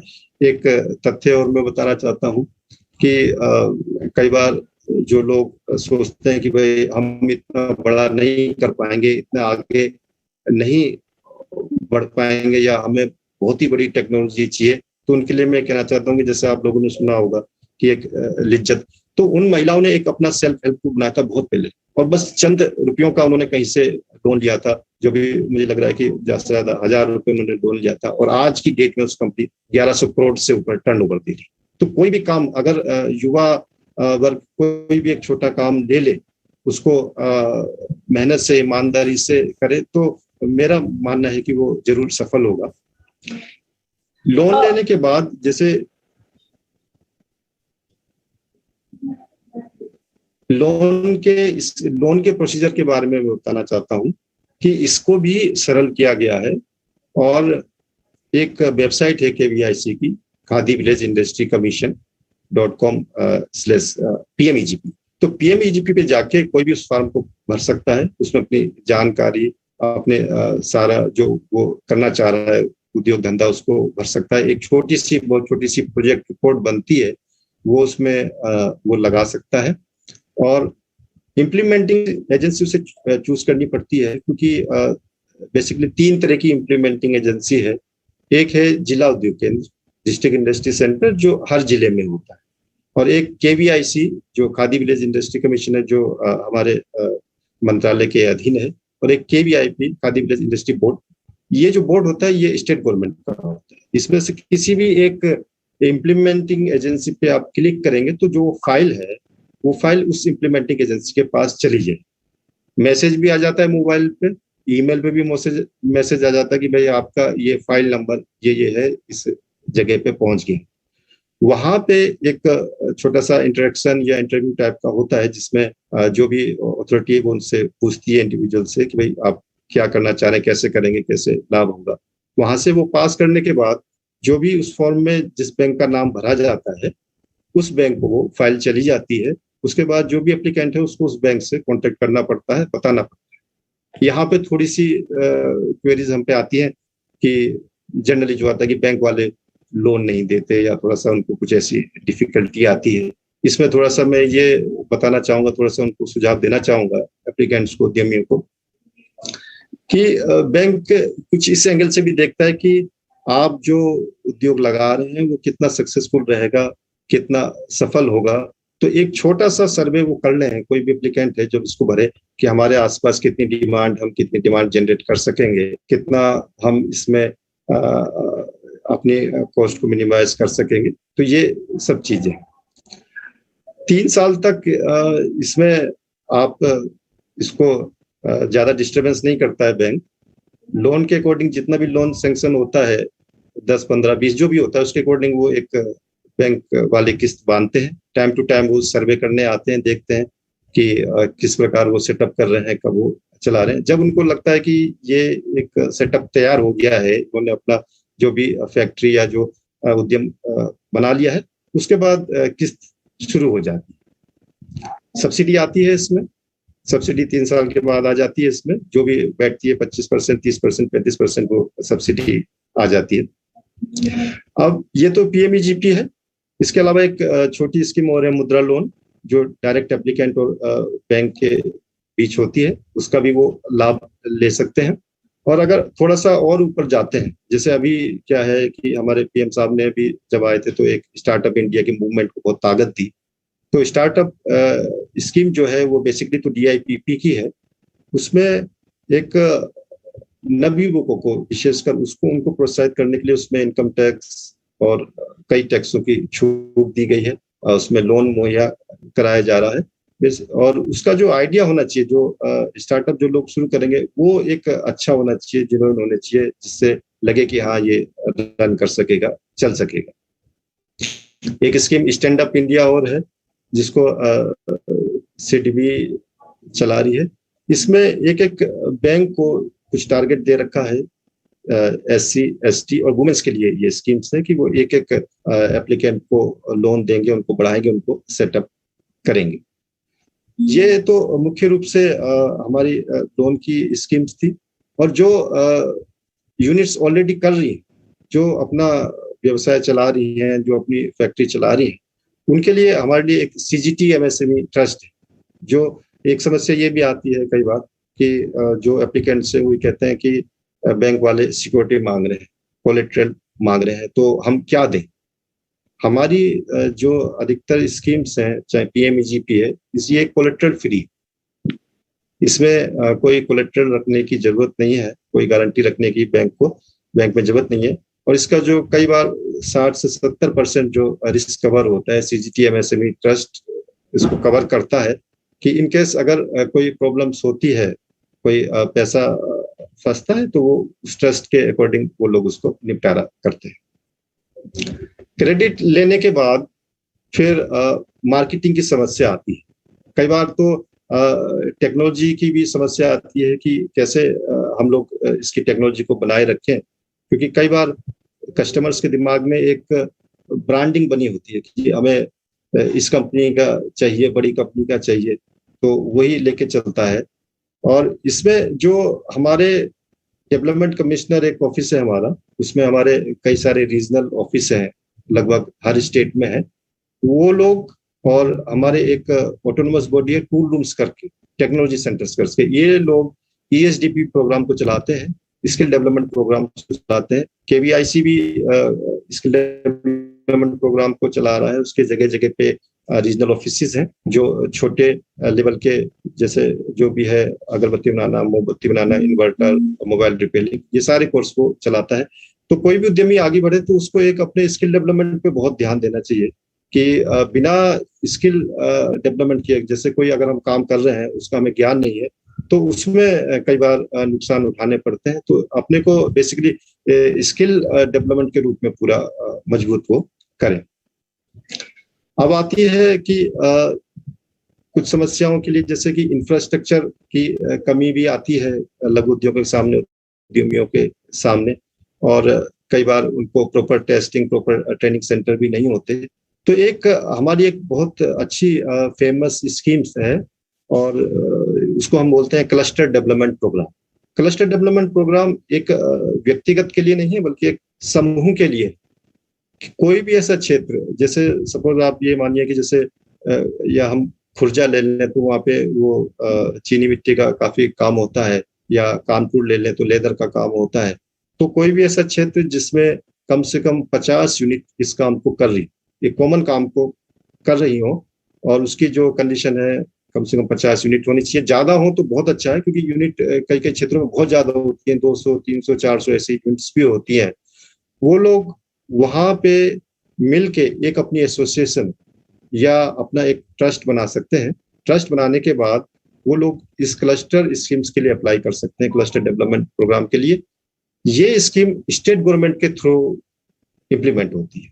कोई भी किसी स्टेट का एसोसिएशन वाले, सपोज जैसे किसी ने लेदर या फुटवियर मैन्युफैक्चर एसोसिएशन या इस तरह से कोई एसोसिएशन बना ली, वो एक अपना प्रोजेक्ट बना लेगा कि हमें क्या क्या मशीनें चाहिए इस क्षेत्र में। एक इसके अंतर्गत एक कॉमन फैसिलिटी सेंटर लगता है, उसमें लेटेस्ट मशीनों का प्रोविजन है, और ये जितना भी सुविधाएं दी जाती है ये ग्रांट इन एड, ये कोई लोन नहीं है, पूरा ग्रांट इन एड दिया जाता है। इसमें एक बहुत अच्छा प्रपोजल बनाते हैं एसोसिएशन वाले लोग, और उसको वो स्टेट गवर्नमेंट को देते हैं। स्टेट गवर्नमेंट के थ्रू मंत्रालय में आता है, मंत्रालय में स्टीयरिंग कमेटी होती है जो उसको अप्रूव करती है। अप्रूव करने के बाद वो पैसा सेंट्रल गवर्नमेंट से स्टेट गवर्नमेंट को जाता है, और स्टेट गवर्नमेंट अपनी इम्प्लीमेंटिंग एजेंसी के थ्रू उसमें मशीनें लगवाती है और एक सेटअप तैयार करती है।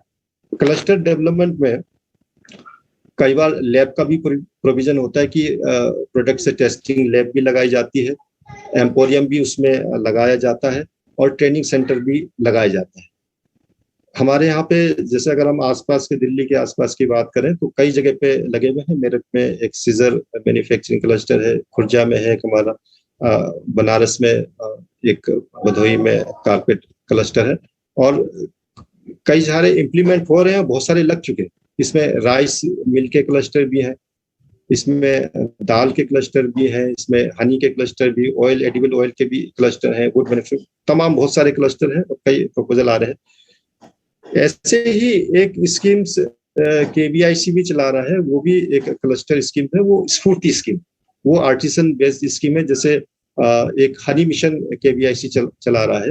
हनी मिशन में उनको करीब 250 यूनिट्स या 500 यूनिट्स का एक ग्रुप बनाना पड़ता है। वो ग्रुप बनाने के बाद, एक उसको एसोसिएशन बनाने के बाद KVIC की तरफ से जो मास्टर ट्रेनर आते हैं उनको ट्रेनिंग देते हैं, और मधुमक्खी के जो डिब्बे होते हैं वो डिब्बे उपलब्ध कराए जाते हैं।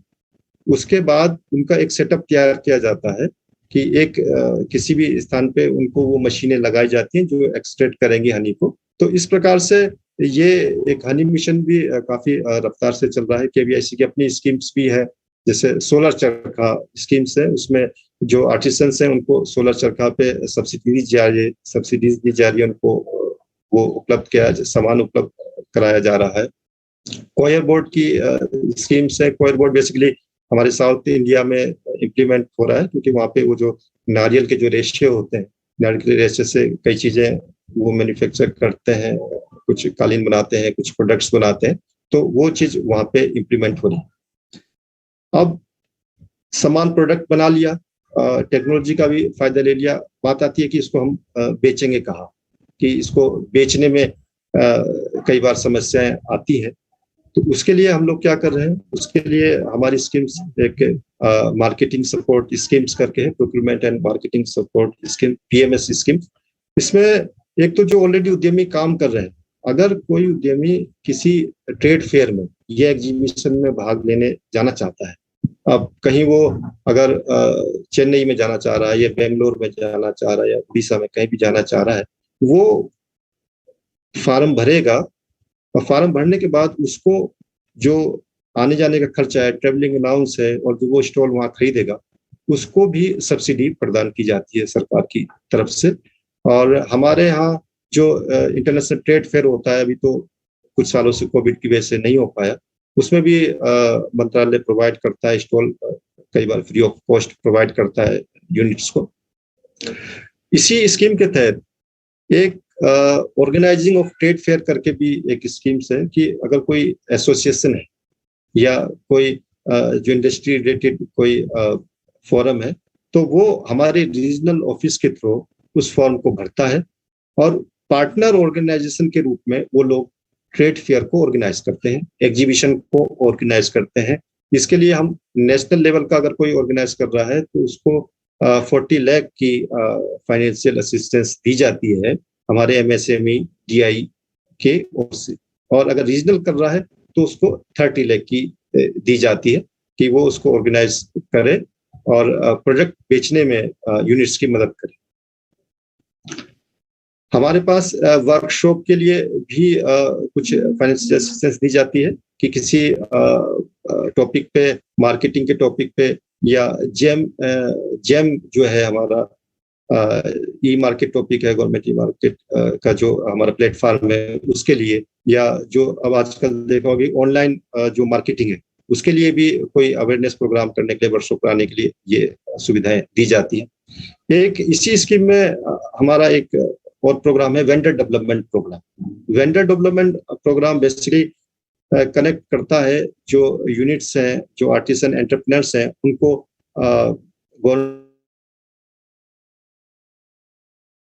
आता है एक जगह पे कि ज्यादा से ज्यादा जो पब्लिक सेक्टर है उनका सामान खरीदें और उनको टेंडर में प्राथमिकता दें।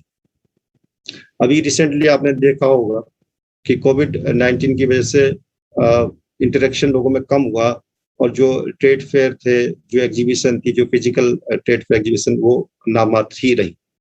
इसको देखते हुए अभी रिसेंटली हमने एक व्यवस्था की थी ई एग्जीबिशन की, ई प्लेटफॉर्म, इस पे डिजिटल प्लेटफॉर्म पे E trade fair, online trade fair, online exhibition की व्यवस्था की है। इसको ये भी पार्टनर ऑर्गेनाइजेशन के रूप में एसोसिएशन करा सकती है। और इसमें जो मैक्सिमम जो सपोर्ट दिया जाता है वो 16.45 लाख दिया जाता है कि इसको ऑनलाइन ट्रेड फेयर पे हम यूनिट्स को इकट्ठा करें, उनके प्रोडक्ट्स को हम बिकवाने में मदद करें। एक हमारी स्कीम्स और है इंटेलेक्चुअल प्रॉपर्टी राइट, जिसमें ट्रेडमार्क के लिए भी असिस्टेंस दी जाती है। और किस तरीके से कोई अगर जैसे किसी ने कोई नई चीज, नई डिवाइस या कोई नया मेथड उसको इन्वेंट किया है, तो कैसे उसको पेटेंट करा सके, कैसे अपने हितों की रक्षा कर सके, उसकी जानकारी और उसमें जो खर्चा आता है वो भी हमारी एक स्कीम इंटेलेक्चुअल प्रॉपर्टी राइट के तहत उसको प्रदान किया जाता है। और सबसे बड़ी बात यह है कि जो हमारी स्कीम्स हैं वो वेबसाइट पे अवेलेबल है। कई बार प्रॉब्लम्स आती है कि ये स्कीम्स कहाँ पे है, कहाँ पे जाएं, कैसे भरें उसको। तो जो हमारी एक वेबसाइट है उसमें एक ऐप भी बनाया है, माई एमएसएमई ऐप बनाया है, जिसको मोबाइल पे भी आप लोग डाउनलोड कर सकते हैं या उसको खोल सकते हैं, या वेबसाइट पे अवेलेबल है। तो उसी पे क्लिक करते हुए कई सारे स्कीम्स के आइकॉन आ जाते हैं, उस पर क्लिक करने के बाद उस पर उसको भरा जा सकता है।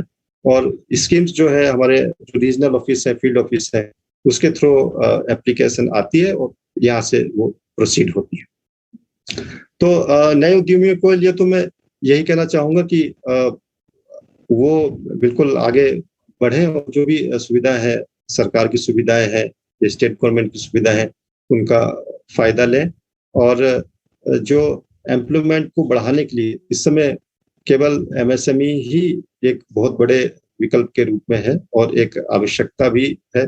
और कई बार ये भी प्रश्न उठा कि इसको एंटरप्रेन्योरशिप को, उद्यमिता को स्कूल के पाठ्यक्रम में भी शामिल किया जाए, यूनिवर्सिटी के पाठ्यक्रम में भी शामिल किया जाए। मैं इसका पूरा सपोर्ट करता हूं कि अगर ये ऐसे शामिल हो जाए तो जो हमारे बच्चे हैं 9th 10th से ही, अगर वो एक छोटी चीज भी स्किल डेवलपमेंट पे सीख सकें या अपने को एनहांस कर सकें, तो एक ये बहुत अच्छी बात होगी। और इसी के साथ मैं अपने सभी साथियों का और उदय मन्ना जी का शुक्रिया अदा करता हूं कि आप लोगों ने ये अवसर दिया ताकि मैं ज्यादा से ज्यादा लोगों को स्कीम के बारे में बता सकूं। धन्यवाद। जय हिंद। डॉक्टर हरीश यादव, आपने बहुत ही अच्छी मंत्रालय से उपलब्ध जो सुविधाएं हैं लघु उद्योग के लिए बताया, उसके बारे में। मैं अपने साथियों से कहूंगी कि अगर कोई प्रश्न पूछना चाहें तो 2 मिनट हम प्रश्न के लिए रख सकते हैं। नीरा मैम, मेरे पास एक क्वेश्चन है हरीश सर के लिए। मेरा नाम शीतल गुप्ता है। मुझे एमएसएमई के लिए एक क्वेश्चन पूछना था कि जिसमें सीजीटी एमएसई का जो लोन रहता है, आपने बताया कि वो कोलैटरल फ्री होता है। मैंने बैंक में पता किया, कहते हैं कोलैटरल फ्री कर लीजिए, हम देख सकें आपको। हाँ जी, अपनी वीडियो ऑन कर ले, हम आपको देख सकें। जी। अगर कोलैटरल फ्री है ये लोन, तो उसमें कहते हैं कि अगर परसेंटेज इंक्रीजेस इंस्टेड ऑफ 8 और 9%, जैसे कि आपको 14% इंटरेस्ट देना पड़ेगा। Is that right? जी यादव जी, आप इसका जवाब दें। हाँ मैडम, एक बार फिर से बताइए जरा। एक बार अपना क्वेश्चन दोबारा रिपीट कीजिएगा। जी मैम। सीजीटी इसके अंडर में लोन के लिए अप्लाई किया था, तो वो कह रहे हैं कि कोलैटरल फ्री है ये लोन, बैंक कहता है, बट कहता है कि अगर कोलैटरल फ्री है तो रेट ऑफ इंटरेस्ट जो है बढ़ जाएगा, अराउंड 14% इंटरेस्ट देना पड़ेगा। ऐसा है क्या? या जी हाँ मैडम, बेसिकली ये जो स्कीम्स है हमारी सीजीटी एमएसएमई की, ये सिडबी के थ्रू इम्प्लीमेंट होती है। और जो डायरेक्ट हमारे यहाँ से जो होती है मंत्रालय से, वो तो पीएमईजीपी है, छोटी स्कीम्स है। और इसमें ये हो सकता है, इसको थोड़ा सा मुझे देखना पड़ेगा सिडबी से कंसल्ट करके कि क्या है इसमें। हरीश जी, और आपकी एक स्फूर्ति नाम की स्कीम भी है, उसके बारे में अगर थोड़ा सा कुछ पता लग सके तो। जी। स्फूर्ति भी एक तरीके से क्लस्टर बेस्ड स्कीम्स है, लेकिन जो ट्रेडिशनल जो सेक्टर्स हैं, जैसे हैंडलूम, हैंडीक्राफ्ट, हनी मिशन, या इसमें आप पिकल्स भी ले सकते हैं। तो इसमें अगर यूनिट्स 250 यूनिट्स बन रही हैं, तो इसमें जो ग्रांटीनेट दी जाती है, जो प्रोजेक्ट बनता है, वो लगभग 2.5 करोड़ तक का बनता है। और अगर 500 यूनिट्स या इससे ज्यादा है, तो जो प्रोजेक्ट बन सकता है वो 5 करोड़ तक का बन सकता है। और इसमें हमें अधिकतर जो चूज करने पड़ते हैं सेक्टर, वो आर्टिजन बेस्ड और ट्रेडिशनल सेक्टर चूज करने पड़ते हैं। थोड़ा सा इसका जो बेसिकली जो क्लस्टर स्कीम्स है, उससे इसका बजट कम। हरीश जी। हाँ, हेलो। हाँ जी सर, जी सर। हाँ, मैं हरीश जी का मोबाइल नंबर लेना चाहूंगा, क्योंकि मेरे को आज काफी ज्यादा इंफॉर्मेशन इनके उससे मिली है। तो मैं, हरीश जी, आपका मोबाइल नंबर जरा दें मेरे को। जी जी, मिल जाएगा सर, मिल जाएगा सर। आगे बढ़ाते हैं कार्यक्रम को, मैं भेज दूंगा सर। जी, भेज देंगे सर, भेज देंगे। हाँ, बिल्कुल। उदय मन्ना जी। जी, बिल्कुल। अच्छा नीरा मैम, रजनीश गोयनका जी को आमंत्रित कीजिए प्रेसिडेंशियल एड्रेस के लिए। हाँ जी, वो भी मैं करती हूँ। एक बार फिर मौका देना चाहती हूँ परिवार के अन्य सदस्यों को कि अगर कोई प्रश्न करना चाहें। नहीं, प्रश्न मैडम, ऐसा है, आप रजनीश गोयनका जी को बुलाइए, उनके पास समय कम है, काफी देर से जुड़े हुए हैं। चलिए ठीक है। एमएसएमई डेवलपमेंट फोरम के फाउंडर चेयरमैन रजनीश गोयनका के बीच हैं, जो जानकारी काफी अच्छी तरीके से हमें प्रदान करना चाहेंगे। तो अपने विचार विमर्श करें। धन्यवाद। मैं आभारी हूँ उदय जी का, और अपनी जो ये संस्था है जिसने इस सब्जेक्ट के ऊपर आज लघु उद्योग दिवस पे इस कार्यक्रम को आयोजित किया। और मैं सुन रहा था विगत 2 जो पैनलिस्ट थे, मेरे को काफी इंफॉर्मेटिव था मेरे लिए भी। हालांकि मैं एमएसएमई पे कई पिछले 10 बरस से काम कर रहा हूँ, तो हरीश जी की जो इंफॉर्मेशन थी, मेरी कई बार मीटिंगें हुई, पर हरीश जी इतनी इंफॉर्मेशन तो आपके ऊपर वाले भी हमें दे नहीं पाए। तो मैं इसीलिए सोचा कि आपसे, क्योंकि आज की ये उपलब्धि है कि मेरे को भी इतना कुछ मिला सुनने को, और आपके माध्यम से हम इसको और आगे बढ़ा सकते हैं, ऐसा मैंने आज महसूस किया। आप सब लोग धन्यवाद के पात्र हैं। देखिए, 2-3 चीजें हैं, क्योंकि हरीश जी और इससे पहले जो वक्ता थे उनके बोलने के बाद एमएसएमई और लघु उद्योग और लघु उद्यमियों के लिए क्या कुछ गवर्नमेंट ने किया है, शायद इतना मेरे पास सुनने के बाद मेरे पास कहने को इस बारे में कुछ नहीं है। जैसा हरीश जी ने शुरुआत में कहा, मैं उसमें थोड़ा ऐड करता हूं कि हमारा देश कभी भी नौकरी मांगने वालों का देश नहीं था। हमारा देश उद्यमी देश था। इसी कारण से सोने की चिड़िया कहलाता था।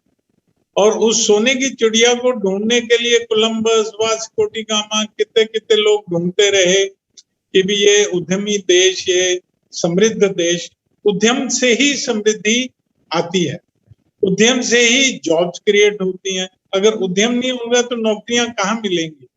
सरकार के पास एक लिमिटेड नंबर ऑफ जॉब्स होता है, उसके बाद जॉब निकलती हैं। अब हमारे देश में आज क्या, क्योंकि मैं कनेक्ट करूंगा उस उद्यमी देश को ढूंढते ढूंढते ईस्ट इंडिया आ गई यहाँ पे। उन्होंने हमारे उद्यमी देश को नौकरी मांगने वालों का देश बना दिया। दुर्भाग्य ये हुआ कि आजादी के बाद भी जो सरकारें आई, उन्होंने भारी PSUs पे और उस पे जोर दिया और प्राइवेट एंटरप्राइज को थोड़ा पिछाड़ा, उनकी पिटाई हुई, उनको चोर की संज्ञा दी गई। लोगों में एक गिल्ट का इंस्टिंक्ट पैदा हुआ कि लोग अपने आप को व्यापारी कहने में शर्म महसूस करने लगे कि हम उद्यमी हैं, व्यापारी हैं। तो चलिए, वो चलते चलते अब ऐसी एक सरकार आई जिसने इसके ऊपर ध्यान दिया, इसके ऊपर फोकस किया। अब हमने पॉलिटिकल लेवल पे भी और एक एमएसएमई डेवलपमेंट फोरम के माध्यम से एक अभियान चलाया कि इसका मान सम्मान मिलना चाहिए। हमने मोदी जी तक बात पहुंचाई कि जिस तरह से लघु उद्यमी, मजदूर, किसान मांगे दर्जा एक समान, तो हमने एक अभियान चलाया कि लघु उद्यमी को भी मजदूर और किसान का दर्जा कम से कम मिले। ठीक है, हमें वो रियायतें ना दीजिए आप, पर मान सम्मान और एक स्टेटस तो मिलना चाहिए। पहले क्या था कि लघु उद्यमी कहीं जा रहा है तो उसको हुश करके गेट से ही चपड़ासी दौड़ा देता था, कोई इज्जत नहीं थी, कोई ताकत नहीं थी, कोई। तो मैंने ये अभियान शुरू किया 2014 में कि कम से कम वो मान सम्मान तो मिले, हमारी इज्जत तो हो। हम भी सेल्फ एम्प्लॉयड मजदूर हैं, हम नौकरी की जगह खाली करके, और एक जो एंटरप्रेन्योर क्रिएट होता है कम से कम एवरेज 5 लोगों को जॉब देता है, ऐसा एक एवरेज है। तो चलिए, हमें आप कोई सब्सिडीज ना दीजिए, कोई कुछ ना कीजिए, सबसे पहले है कि काम करने दीजिए। तो मैं सारे जो भी लघु उद्यमी यहाँ जुड़े हैं या आपके माध्यम से आगे मैसेज पहुंचाएंगे, सबसे पहली चीज है कि लघु उद्यमियों की आत्मसम्मान हमें अपने अंदर पैदा करना चाहिए। हमें ये देखना चाहिए कि अगर ये देश चाइना को अल्टरनेटिव बनना चाहता है तो लघु एमएसएमई सेक्टर ही उसका एकमात्र उसका आंसर है। और आपकी बड़ी देश के प्रति, आप देश की इकोनॉमिक आर्मी हैं। जिस तरह से पिछले दिनों में डॉक्टर्स और ये सब फ्रंटलाइन वॉरियर थे, लघु उद्यमी भी फ्रंटलाइन वॉरियर।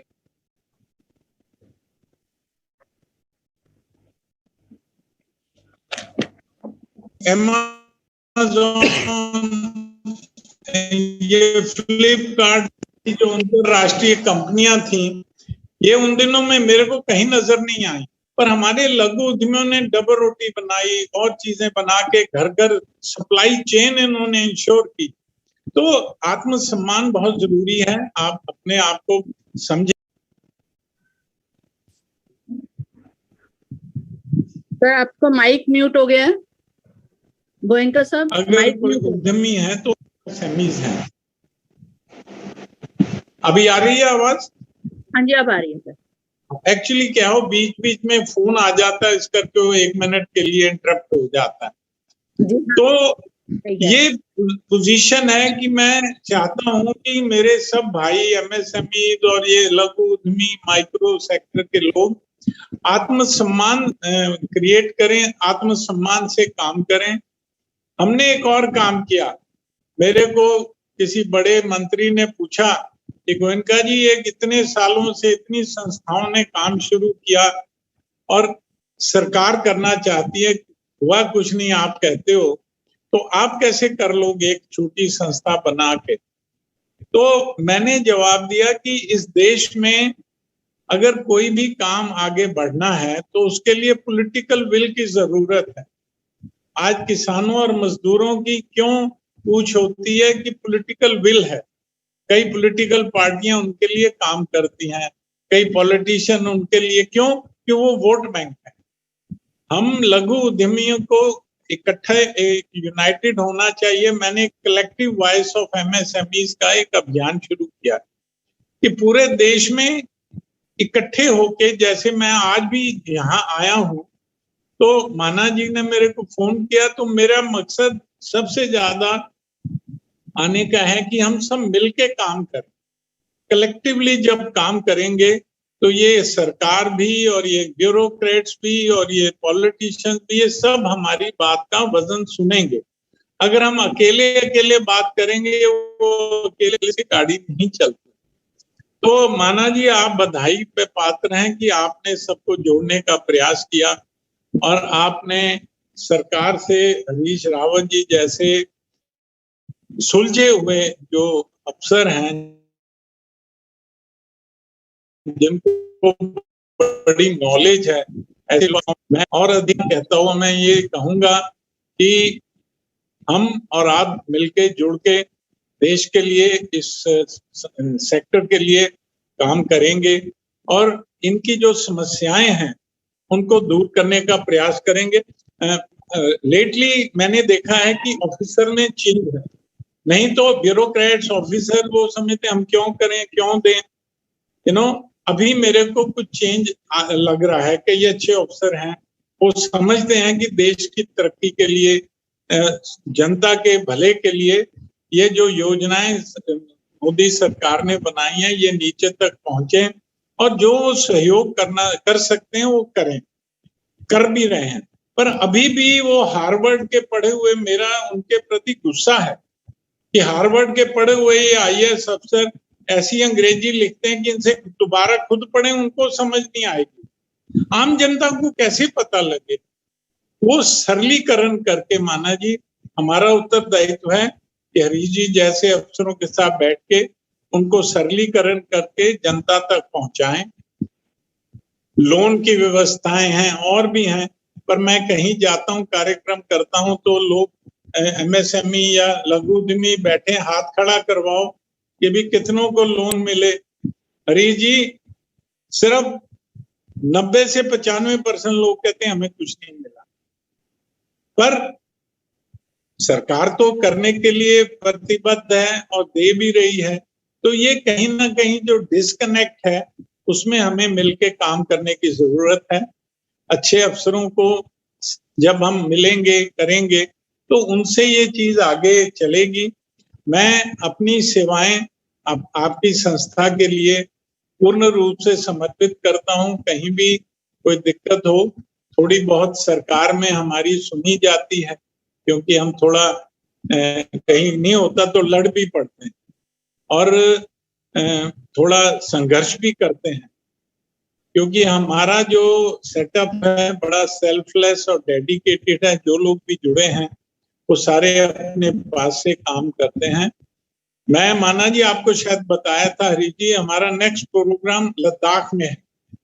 अब लद्दाख एक इस देश की एक फेंस है, बाढ़ है हमारी, और वहां युवाओं के पास काम नहीं है, बेरोजगार हैं।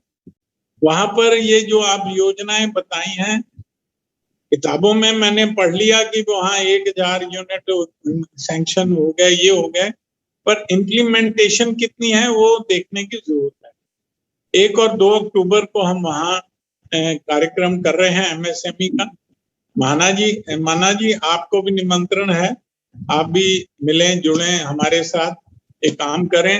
हरीश जी मैं इसीलिए आपका नंबर लेना चाह रहा हूं कि हमें वहां पर ये सारी जो चीजें हैं ये करवानी है। ये जो क्लस्टर बनने हैं और ये जो आपने और कई चीजें कहीं युवाओं को खड़ा, देखिए वहां का अगर हमारा देशवासी समृद्ध होगा, हमारे साथ जुड़ा होगा, तो वो वहां के जो ये इन्फिल्ट्रेशन होती है बॉर्डर पे, जब इमीडिएट आवश्यकता होती है, आर्मी को जरूरत होती है, तो ये हमारी सेकंड आर्मी है वहां। ये देश के साथ जुड़े, युवा खड़े हों, संपन्न हों, समृद्ध हों, रोटी खाने को हो, तो ये हमारे देश की सेकंड आर्मी बनेगी। इसी को मद्देनजर रखते हुए हमने अपना योगदान, MSME से हम जुड़े हैं तो वो योगदान देके वहां के लोगों को ऊपर उठाना, देश के साथ जोड़ना, उनका माल इंडिया में पूरे देश में, विश्व में बिके। 6 महीने वहां बर्फ पड़ी रहती है, वो बेचारे घर में पश्मीना और हैंडीक्राफ्ट और जो सब चीजें आपने कहीं बनाते हैं, मार्केट नहीं है वहां पर। जो सरकारी उपक्रम है वो they are bound to purchase from them, marketing support में कई चीजें नहीं होती। आप जैसे अच्छे लोगों के साथ, माना जी की संस्था के साथ मिलके हम वहां पर जागृति लाएं। LG बड़े अच्छे हैं, सरकार की बड़ी अच्छी नियत है और इन सबको वहां है। उसके बाद हम अंडमान निकोबार करेंगे।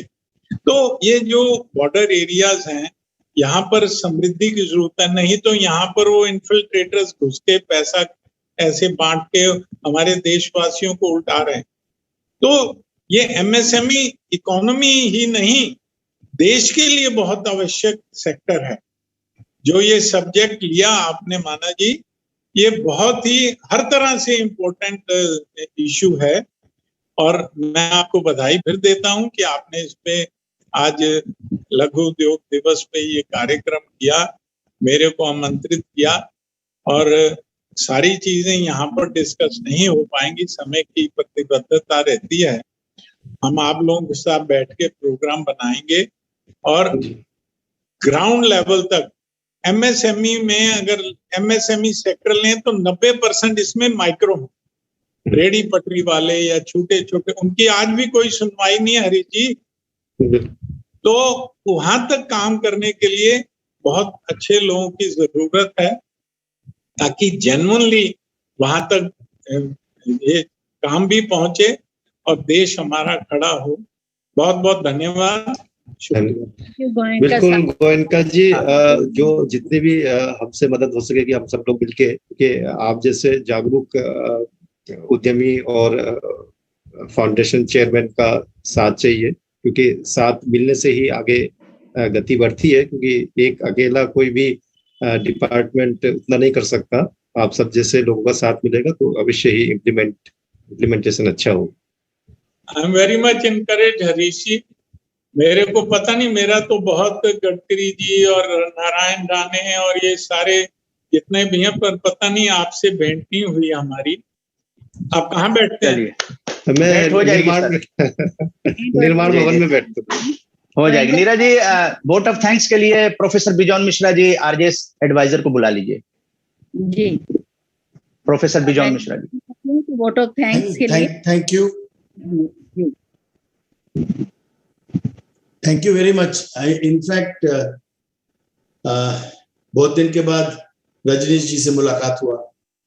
चलिए, मुलाकात हो गया। थैंक्स टू उदय मन्ना जी। नमस्कार विजय जी, कैसे हैं? ठीक है। हाँ, बस जैसे दिख रहा वैसे ही है।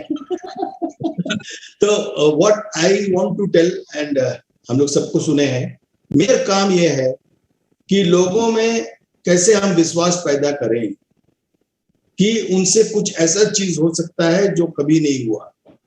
वो विश्वास पैदा कराना बहुत ही जरूरी है, और एमएसएमई मिनिस्ट्री को इसी पे ध्यान देना चाहिए कि किसका कौन सा हुनर है और उस हुनर को कैसे हम बढ़ावा दें। तो मेरा केवल एक ही शॉर्ट जो रिकमेंडेशन है, and before I propose the formal vote of thanks to all my eminent speakers, कि जितने इंडस्ट्रियल एरिया गठन हुआ है हमारे देश में, जिसको हम लोग इंडस्ट्रियल स्टेट कहते हैं, उसको कैसे एक नया रूप देकर, जो आपने क्लस्टर फॉर्मेशन कहा है, हम तो ऑलवेज सरकार को ये कहते हैं, जो आप ऑलरेडी पब्लिक पैसे से इन्वेस्टमेंट कर चुके हैं, उस इन्वेस्टमेंट को कैसे इफेक्टिवली और एफिशिएंटली वापस ला सकते हैं, जो मतलब कोलैप्स हो चुका है, और उसको हम लोगों को दिखाना है कि हम लोग रीबिल्ड कर सकते हैं एक नया सेल्फ रिलायंट इंडिया को लेकर, तो इसी चीज को लेकर हम लोग को आगे बढ़ना चाहिए, हम समझते हैं।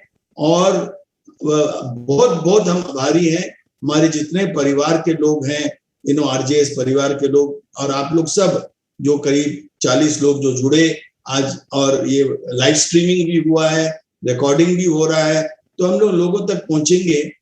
और हम केवल एक ही चीज हमारे परिवार के लोगों को कहेंगे, और हमारे एमिनेंट स्पीकर्स जो आज हम लोग को कई चीज बताया है जो हम लोग को मालूम नहीं रहा, तो हम केवल यही चाहेंगे कि इसका प्रचार और भयंकर रूप से होनी चाहिए।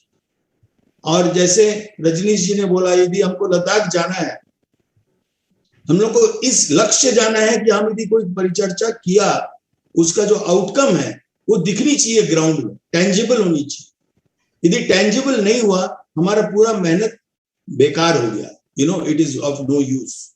तो ये जो हम लोग परिचर्चा आज किए हैं, जो 1.5 घंटा हम लोग डिस्कशन किए हैं, उसका सबसे बड़ा जो रूप आएगा वो तब आएगा जब इवन 10 लोग ये कहेंगे कि हम आरजेएस के साथ जुड़े थे और हमको इससे पता लगा और हमने शुरुआत किया, और आज हम सेल्फ रिलायंट है। हम जॉब सीकर नहीं है, हम जॉब क्रिएटर हैं। जो ऑलवेज प्रधानमंत्री कहते रहते हैं कि आप जॉब क्रिएटर बनिए, आप जॉब सीकर मत बनिए। तो इसके लिए ट्रेनिंग इस आवश्यकता, उसका बहुत ही जरूरत है। स्किल सेट्स को पहचान कर उसको बढ़ावा देना बहुत जरूरत है। क्वालिटी पे कभी कोई कॉम्प्रोमाइज नहीं। क्वालिटी वर्ल्ड का बेस्ट इंडिया।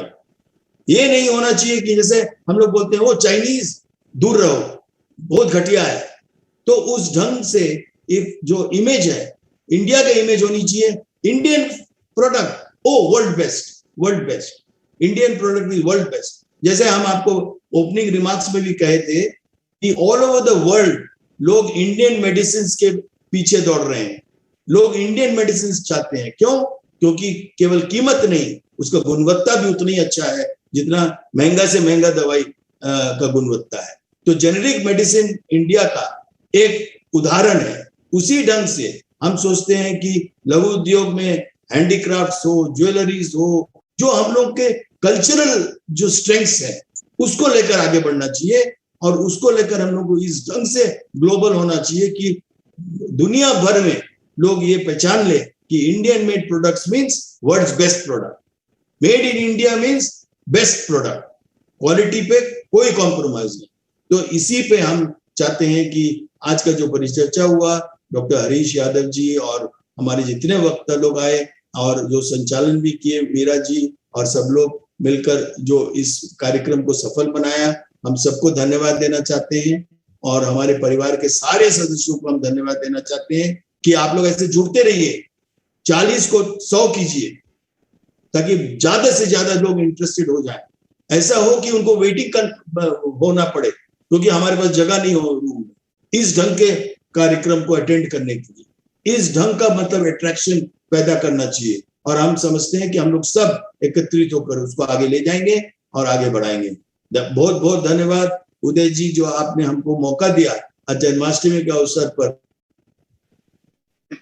बहुत थैंक्स कहने के लिए हम बहुत ही आभारी हैं। और हमारे दोस्त रजनीश जी, आपको याद होगा 2014 में हम लोग मैनिफेस्टो बनवाए बीजेपी का, कितने चीज हम लोग ब्रेनस्टॉर्म करके उसको डाले हम लोग मैनिफेस्टो में, और एक एक करके हम लोग कैसे उस पे आगे बढ़ रहे हैं ताकि वो मैनिफेस्टो को एक टेंजिबल रूप दिया जाए।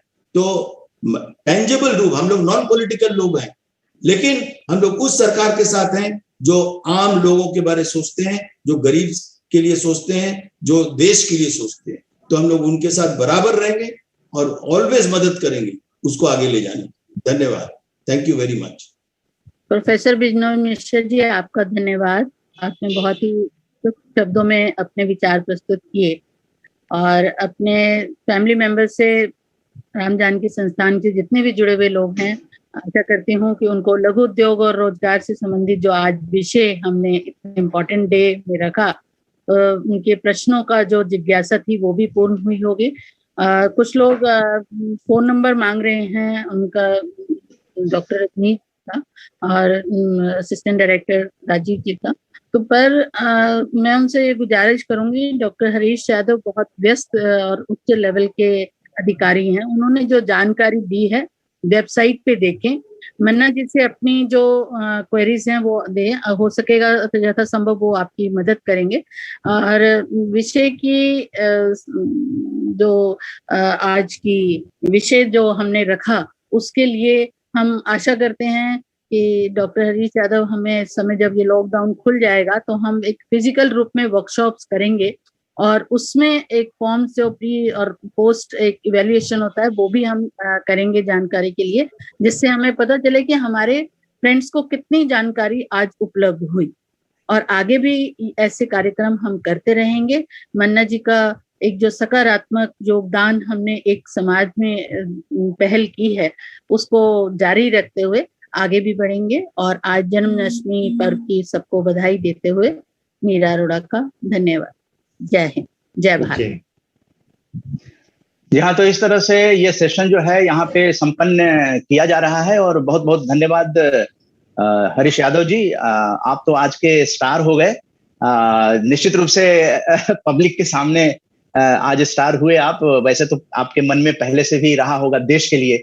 आरजेएस जो है राम जानकी संस्थान और तपसील जाति आदिवासी प्रकटन सैनिक कृषि विकास शिल्प केंद्र, ये दिल्ली की संस्था है। आरजेएस दिल्ली में है और तपसील जाति जो है कोलकाता में है। सोमेन कोले जी और उदय मन्ना की जब मीटिंग हुई थी तो ये पॉजिटिव इंडिया का जन्म हुआ था और इसमें परिवार जुड़ गया। परिवार जुड़ गया तो आरजेएस फैमिली बन गई और आरजेएस फैमिली का ही कंसेप्ट है राष्ट्र प्रथम, भारत एक परिवार, विश्व एक घर। और इसी कंसेप्ट पर काम करते हुए हम लोगों की जो सकारात्मक दृष्टिकोण है वो देश भर में उन लोगों को अपने आप, वो जो हम लोग श्रद्धांजलि देते हैं, लगभग हजारों महापुरुषों को आरजेएस ने श्रद्धांजलि दी है 152 फिजिकल बैठकें देश भर में करके और 160 फेसबुक लाइव करके और वेबिनार भी लगभग 25 करके हम लोगों ने अपने महापुरुषों को, जैसे आज कन्हैयालाल दत्त जी को हम लोग श्रद्धांजलि उनकी जयंती पर दे रहे हैं, जिन्होंने अपनी जान दे दी इस देश को ये तिरंगा देने के लिए। ये तिरंगा जो है हम लोगों को रक्षा करनी है, इसलिए रक्षाबंधन पे भी हम लोगों ने काफी देश से कनेक्ट किया उसको, भाई बहन के से ऊपर उठकर हम लोगों ने तिरंगे की रक्षा और आजादी की रक्षा करने का संकल्प, और अपने सेना के जवानों की रक्षा, उनकी रक्षा कौन करेगा जो देश हमारी रक्षा कर रहे हैं। तो रक्षाबंधन को भी इस कंसेप्ट से, राष्ट्र प्रथम, भारत एक परिवार, विश्व एक घर, इसको लेकर हम लोग आगे बढ़ रहे हैं। और शीर्ष स्तर की बैठक राष्ट्रपति भवन से 2019 में मई में शुरू हुई थी, राष्ट्रपति भवन से हम लोगों की, लेकिन उसके बाद उत्तराखंड यात्रा कुजीन को प्रमोट करने के लिए, उसके बाद फिर लॉकडाउन हो गया मार्च 2020 में, और बिहार की और झारखंड की यात्रा स्थगित कर दी गई थी। तो हम लोग देश भर में भ्रमण भी करते हैं, अपना काम भी करते हैं और साथ में देश के लिए समय निकालते हैं। और CSR जो सरकार कहती है उसके लिए मारवाड़ी समाज को प्रेरणा मानते हुए हम लोग स्वयं ही CSR का करते हैं। उसके लिए कोई दिखावा करने की जरूरत नहीं है। और उसी का नतीजा है कि आप जैसे बड़े लोग एक फोन कॉल पर आरजेएस के अमृत गाथा के प्रोग्राम में शामिल हो जाते हैं। और ये बहुत बड़ी उपलब्धि मानना चाहिए देश को कि इन विचारों से, क्योंकि अब ये लाइव स्ट्रीमिंग हो रही है, फेसबुक पे भी जा रहा है और यूट्यूब पर भी जा रहा है, और आरजेएस के 21 व्हाट्सएप ग्रुपों में ये भेज दिया गया है, यानी कि 25 राज्यों तक ये डायरेक्ट जो है आप लोगों का लिंक जो है शेयर कर दिया गया है। और इसके बाद प्रेस रिलीज जारी होगी, वो अनदर मीडिया कोऑपरेशन होगा। और बहुत अच्छी बात है कि हम लोग लघु उद्योग को लेकर और भी वेबिनार करें और आप लोगों को फिर आमंत्रित करें। तो यही इसी इच्छा और आकांक्षा के साथ इस वेबिनार का यहाँ पे समापन। रजनीश गोयनका जी तो बहुत अच्छे लेवल पर काम कर रहे हैं और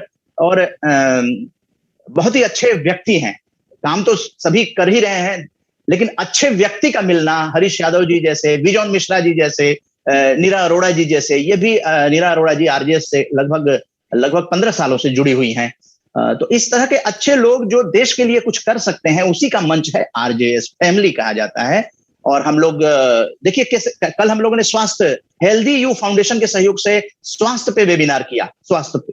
और आज हम लोग रोजगार की बात कर रहे हैं, लघु उद्योग में रोजगार की। और कल हम 4 सितंबर को हम लोग शिक्षक दिवस पे शिक्षा की बात करेंगे। तो इसी से आप अंदाजा लगा सकते हैं कि किस तरह से राष्ट्र प्रथम की भावना सोचने वाले जो हैं वो हर लेवल से ऊपर होते हैं। और इन्हीं लोगों को सम्मान देने की बात जो है अभी इस वेबिनार में आई है। जैसे कि रजनीश गोयनका जी ने कहा कि लघु उद्यमी है तो उसको हर जगह सम्मान मिलना चाहिए, क्योंकि वो सिर्फ अपने पेट के लिए नहीं सोच रहा है बल्कि रोजगार सृजन कर रहा है। तो ये नजरिया जब बदल जाएगा, उसी को कहते हैं सकारात्मक सोच।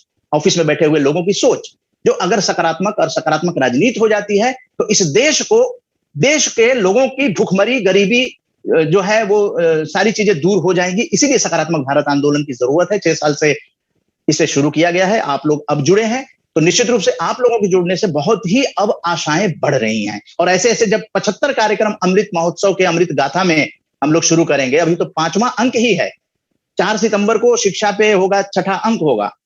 तो अभी तो माइल्स टू गो, अभी तो बहुत ही हम लोगों को रास्ता तय करना है और देश को पूरे जोड़ लेना है ज्यादा से ज्यादा। तो हरीश यादव जी, रजनीश गोयनका जी और नरेंद्र टटेसर जी, उनका भी काफी रोल है। ग्राउंड रियलिटी की बातें बताई उन्होंने। बिजॉन मिश्रा जी ने भी गाइड किया है कि चरैवेती चलते रहो और हमें फ्रूटफुल रिजल्ट देना है, ताकि भारत का सम्मान जो है किसी भी कीमत पे हम लोग बढ़ाने के लिए राष्ट्र प्रथम, वंदे मातरम, जय हिंद जय भारत 2 राष्ट्रीय कार्यक्रम हम लोग करते हैं। गणतंत्र दिवस पे राष्ट्र प्रथम वंदे मातरम और स्वतंत्रता दिवस पर जय हिंद जय भारत। इसके साथ साथ हम लोगों ने इस बार राष्ट्रीय अवार्ड घोषित किया है, जिसमें से 40 अवार्ड घोषित हो गए हैं। आरजेएस फैमिली के जो पूर्वज हैं उनकी स्मृति में, आरजेएस फैमिली जो है उनकी स्मृति में महापुरुषों के नाम का अवार्ड जो है वो अगले संभवतः कोरोना वगैरह की दिक्कत न रही तो राष्ट्र प्रथम वंदे मातरम कार्यक्रम जनवरी में गणतंत्र दिवस पर हम लोग करेंगे। तो हर तरह से देशभक्ति जो कही जाती है उसको जीवन में उतारने के लिए यहाँ पर आरजेएस फैमिली की 2 ग्रुप हैं, बहनों का ग्रुप है, जिसमें कि 300 महिलाएं जुड़ी हुई हैं।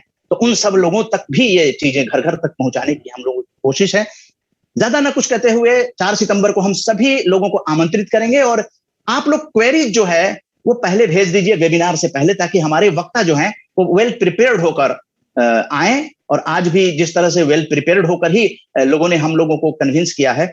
बहुत बहुत धन्यवाद डॉक्टर हरीश यादव जी, रजनीश गोयनका जी, बिजॉन मिश्रा जी, नीरा अरोड़ा जी, और तमाम जो लोग जुड़े हुए यहाँ पर अपना समय दिए। वो देश के लिए समय दिया आपने, क्योंकि जो जानकारी मिली है वो आप अपने तक सीमित नहीं रखेंगे। हो सकता है कि आप वीडियो बनाकर उसकी प्रतिक्रिया आप ग्रुप में डालेंगे। हमारा नंबर भी उसमें आपको शेयर किया गया है। तो ये आने के बाद ये प्रतिक्रिया फिर मासेस के पास जाएगी कि वक्ताओं ने जो कहा वो उसको किस नजरिए से आपने देखा और आपकी क्या समस्या है। उन सब चीजों को हम लोग